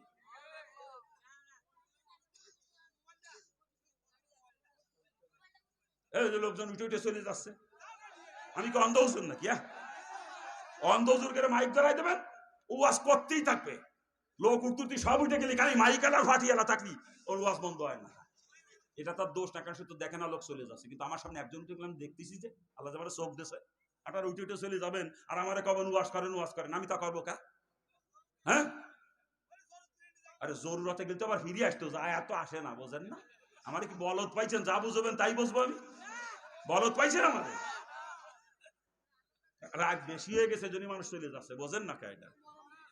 আর ফজরের নামাজের দিকেও খেয়াল রাখা লাগবে নাকি কান? হ্যাঁ, বাজান গত 90 সাল ইসলাম গ্রহণ করছে, ডিগ্রি পড়া অবস্থায়, ডিগ্রি ফাইনাল ইয়ারের বছরে। তখন আমি কলেজের ভিপি, ছাত্রলীগের জেলা সেক্রেটারি। ওই সময় মুসলমান হয়েছি, ওই সময় মুসলমান হয়েছি। শুধু জাহান্নামের ভয় যখন অন্তরে ঢুকছিল, আমাকে কেউ ঠেকায় রাখতে পারে নাই, সব লাথি মারে ফেলে চলে আসছি জাহান্নাম থেকে বাঁচার জন্য। আবার আমি জাহান্নামে যাব নামাজ না পড়িয়ে? এক ওয়াক্ত নামাজের কারণে রাসূল বলছেন কমপক্ষে 2,88,00,000 বছর জাহান্নামের আযাব ভোগ করা লাগবে, এক ওয়াক্ত নামাজের কারণে। 2,88,00,000 জাহান্নামের আযাব ভোগ করা লাগবে। যেই জাহান্নামের আযাব এক মুহূর্তের জন্য সহ্য করতে পারবো না, ওই জাহান্নামে কি করে 2,88,00,000 বছর থাকবো বলেন? মুসলমানের নামাজ কাজা হতে পারে? মুসলমানের নামাজ কাজা হতে পারে? মুসলমানের নামাজ কখনো কাজা হয় না, কথা ঠিক কিনা? এক ওয়াক্ত নামাজের কারণে 2,88,00,000 বছর জাহান্নামে। এই হাদিস হিন্দু থাকতে পড়ছি, হিন্দু থাকতে মুসলমানের হাদিসের কথা স্মরণ আছে আমার। এই 32 বছর ইসলাম গ্রহণ করছি, 32 বছর মধ্যে এক ওয়াক্ত নামাজ কাজা করতে পারি না, খালি জাহান্নামের ভয়তে। কারণ জাহান্নামের এক মুহূর্তের আযাব আমি সহ্য করতে পারবো না, আমার নামাজ কাজা হতে পারে না, কথা ঠিক কিনা? যারা বলেন ঠিক কিনা? 32 বছর এক ওয়াক্ত নামাজ কাজা করতে পারি নাই, খালি জাহান্নামের ভয়তে। অনেক সময় জামাত পাই না, সফরে থাকি তো একা একা নামাজ পড়তে। আজকে ফজরের নামাজ জামাতে পড়তে পারি নাই, রাত্রি 4:30টায় রওনা দিছি, 4:30টায়। বরিশাল গৌর নদীতে প্রোগ্রাম ছিল, সেখান থেকে 4:30টায় মোটরসাইকেলে উঠছি রাত্রে। মোস্তাপুর এসে ফজরের নামাজ পড়ছি, জামাত হয়ে গেছে, একা একা পড়লাম। আর মোটরসাইকেলের ড্রাইভারও একা একা পড়লো, কি করবো? দ্বিতীয় জামাত করা তো মকরুজ আমি মসজিদে। দুজনে মিলে যে জামাত করবো তাও করতে পারলাম না, মকরু হবে। একা একা নামাজ পড়ছি, আর বাকি 4 ওয়াক্ত নামাজ এখানে আপনাদের এখানে সাথে জামাতে পড়ছি ইনশাল্লাহ, আলহামদুলিল্লাহ। এরকম মাঝে মাঝে জামাত জোটে না কপালে, সফরের কারণে গাড়ি থেকে নামছি, নামে দেখি জামাতের টাইম পার হয়ে গেছে, একা পড়তে হয় নামাজ, কি করবো বলেন। অনেক সময় গাড়ির সিটে বসে নামাজ পড়তে আমার, কারণ জায়গায় যে পৌঁছাইতে ওক্ত চলে যাবে, নামাজ কাজা হয়ে যাবে, কি করব, গাড়ির সিটে বসে নামাজ দাঁড়ি করি। অজু নাই, করব কি, অজু নাই, গাড়ি গ্লাসে ধুল লাগে না, ধুলের সাথে হাত মেরে তায়াম্মুম করে গাড়ির সিটে বসে নামাজ আদায় করি, কারণ জায়গায় যে গাড়িতে নামিয়ে যে অজু করে নামাজ পড়বো, ওক্ত থাকবে না, তায়াম্মুম করে গাড়ির সিটে বসে নামাজ আদায় করি। তারপরেও 1 ওয়াক্ত নামাজ কাজা করতে পারি না, খালি জাহান্নামের ভয়তে। মুসলমানের নামাজ কি করে কাজা হয় আমার বেরেনে ধরেন। এই মুসলমান, এই জাহান্নামের আযাব সহ্য করতে পারবেন? পারবেন সহ্য করতে? পাও ধরেছি, নামাজ জীবনে কাজা করেন না। মুসলমানের নামাজ কখনো কাজা হতে পারে না। আজকে অধিকাংশ মুসলমান নামাজই পড়ে না, কথা ঠিক না? অধিকাংশ মুসলমানকে নামাজই পড়ে না, আর যাও পড়ে তার ভিতর অধিকাংশ সপ্তাহে 1 ওয়াক্ত নামাজ পড়ে, কি কথা ঠিক না? জোরে বলে। আরে সপ্তাহে 1 ওয়াক্ত পড়ার গুটি ঠেলায় মসজিদে জায়গা হয় না, মসজিদ ভেঙে 2 তলা 3 তলা বানাতে আছে, তারপরেও জায়গা হয় না, মসজিদের সামনে মাঠের মধ্যে শর্ট বিছাই দিয়া লাগে, ঠিক না? নাকি ভুল বলতেছি আমি? আর এমনি 5 ওয়াক্ত ওক্তিয়া নামাজ একটু খোঁজ নিয়ে দেখেন কয়জন হয় মুসল্লি এক কাতার উপরে না, কি কথা ঠিক না? জুম্মার দিন মসজিদে ধরে না, বাইরে কাতার দিয়া লাগে শর্ট বিছাইয়ে, আর শুক্র 5 ওয়াক্ত নামাজে এক কাতার ভরে না। এলো মুসলমান, আল্লাহ মাফ করুক আমাদেরকে। সপ্তাহে 1 ওয়াক্ত নামাজ পড়ে মুসলমান। এই সপ্তাহে 1 ওয়াক্ত নামাজ হলো খ্রিস্টানদের জন্য, আর যে মুসলমান তার জন্য প্রতিদিন 5 ওয়াক্ত নামাজ, ঠিক কিনা? যারা বলে তো অল্প একটু পার্থক্য আছে, ওই খ্রিস্টানরা পরে রবিবারে, ঠিক না? আর আমার নব খ্রিস্টানরা পরে শুক্রবার, এইলো পার্থক্য। এদের নাম দিচ্ছে নব খ্রিস্টান, আমার নব মুসলিম কয় না? ওই দিন ওই যে ওই পোস্টারও লাগছে নব মুসলিম, কি লেখা নাই? আমি হিন্দুর ঘরে জন্মেছিলাম, আজকে 5 ওয়াক্ত নামাজ পড়ি বলে আমি নব মুসলিম হইছি। এই আর তুই বদমাশ জন্মিছ মুসলমানের ঘরে, সপ্তাহে পড়ে নামাজ 1 ওয়াক্ত, তুই হলি নব খ্রিস্টান, তোর টাইটেল দিয়ে গেলাম নব খ্রিস্টান। আমি হিন্দুর ঘরে জন্মে 5 ওয়াক্ত নামাজ পড়ে যদি নব মুসলিম হতে পারি, আর তুই মুসলমানের ঘরে জন্মে সপ্তাহে 1 ওয়াক্ত নামাজ পড়ো, তুই হলি নব খ্রিস্টান। যে মুসলমান তার জন্য প্রতিদিন 5 ওয়াক্ত নামাজ, আর যে খ্রিস্টান তার জন্য সপ্তাহে 1 ওয়াক্ত, ঠিক না? ধরে বলেন, এই সপ্তাহে 1 ওয়াক্ত নামাজ যারা পড়ে সব জাহান্নামী, চিৎকার দিয়ে বলে নাউজুবিল্লাহ। এরা জান্নাতে গেলে রসুল মিথ্যাবাদী হবে, রসুলের হাদিস মিথ্যা হয়ে যাবে, রসুলের পরিষ্কার হাদিস। দুনিয়াতে যার সঙ্গে যে মিল থাকবে, কিয়ামতে তার সঙ্গে তার হাসর হবে। সপ্তাহে 1 ওয়াক্ত নামাজ যারা পড়ে, এদের মিল দুনিয়ায় কাদের সাথে? খ্রিস্টানদের সাথে হবে। খ্রিস্টানরা যেই কাতারে দাঁড়াবে, সপ্তাহে 1 ওয়াক্ত নামাজের গোষ্ঠী একই কাতারে দাঁড়াবে। আর খ্রিস্টানরা কোথায় যাবে? অর্থাৎ সপ্তাহে 1 ওয়াক্ত নামাজের গোষ্ঠী খ্রিস্টানদের সাথে এক কাতারে জাহান্নামে যাবে।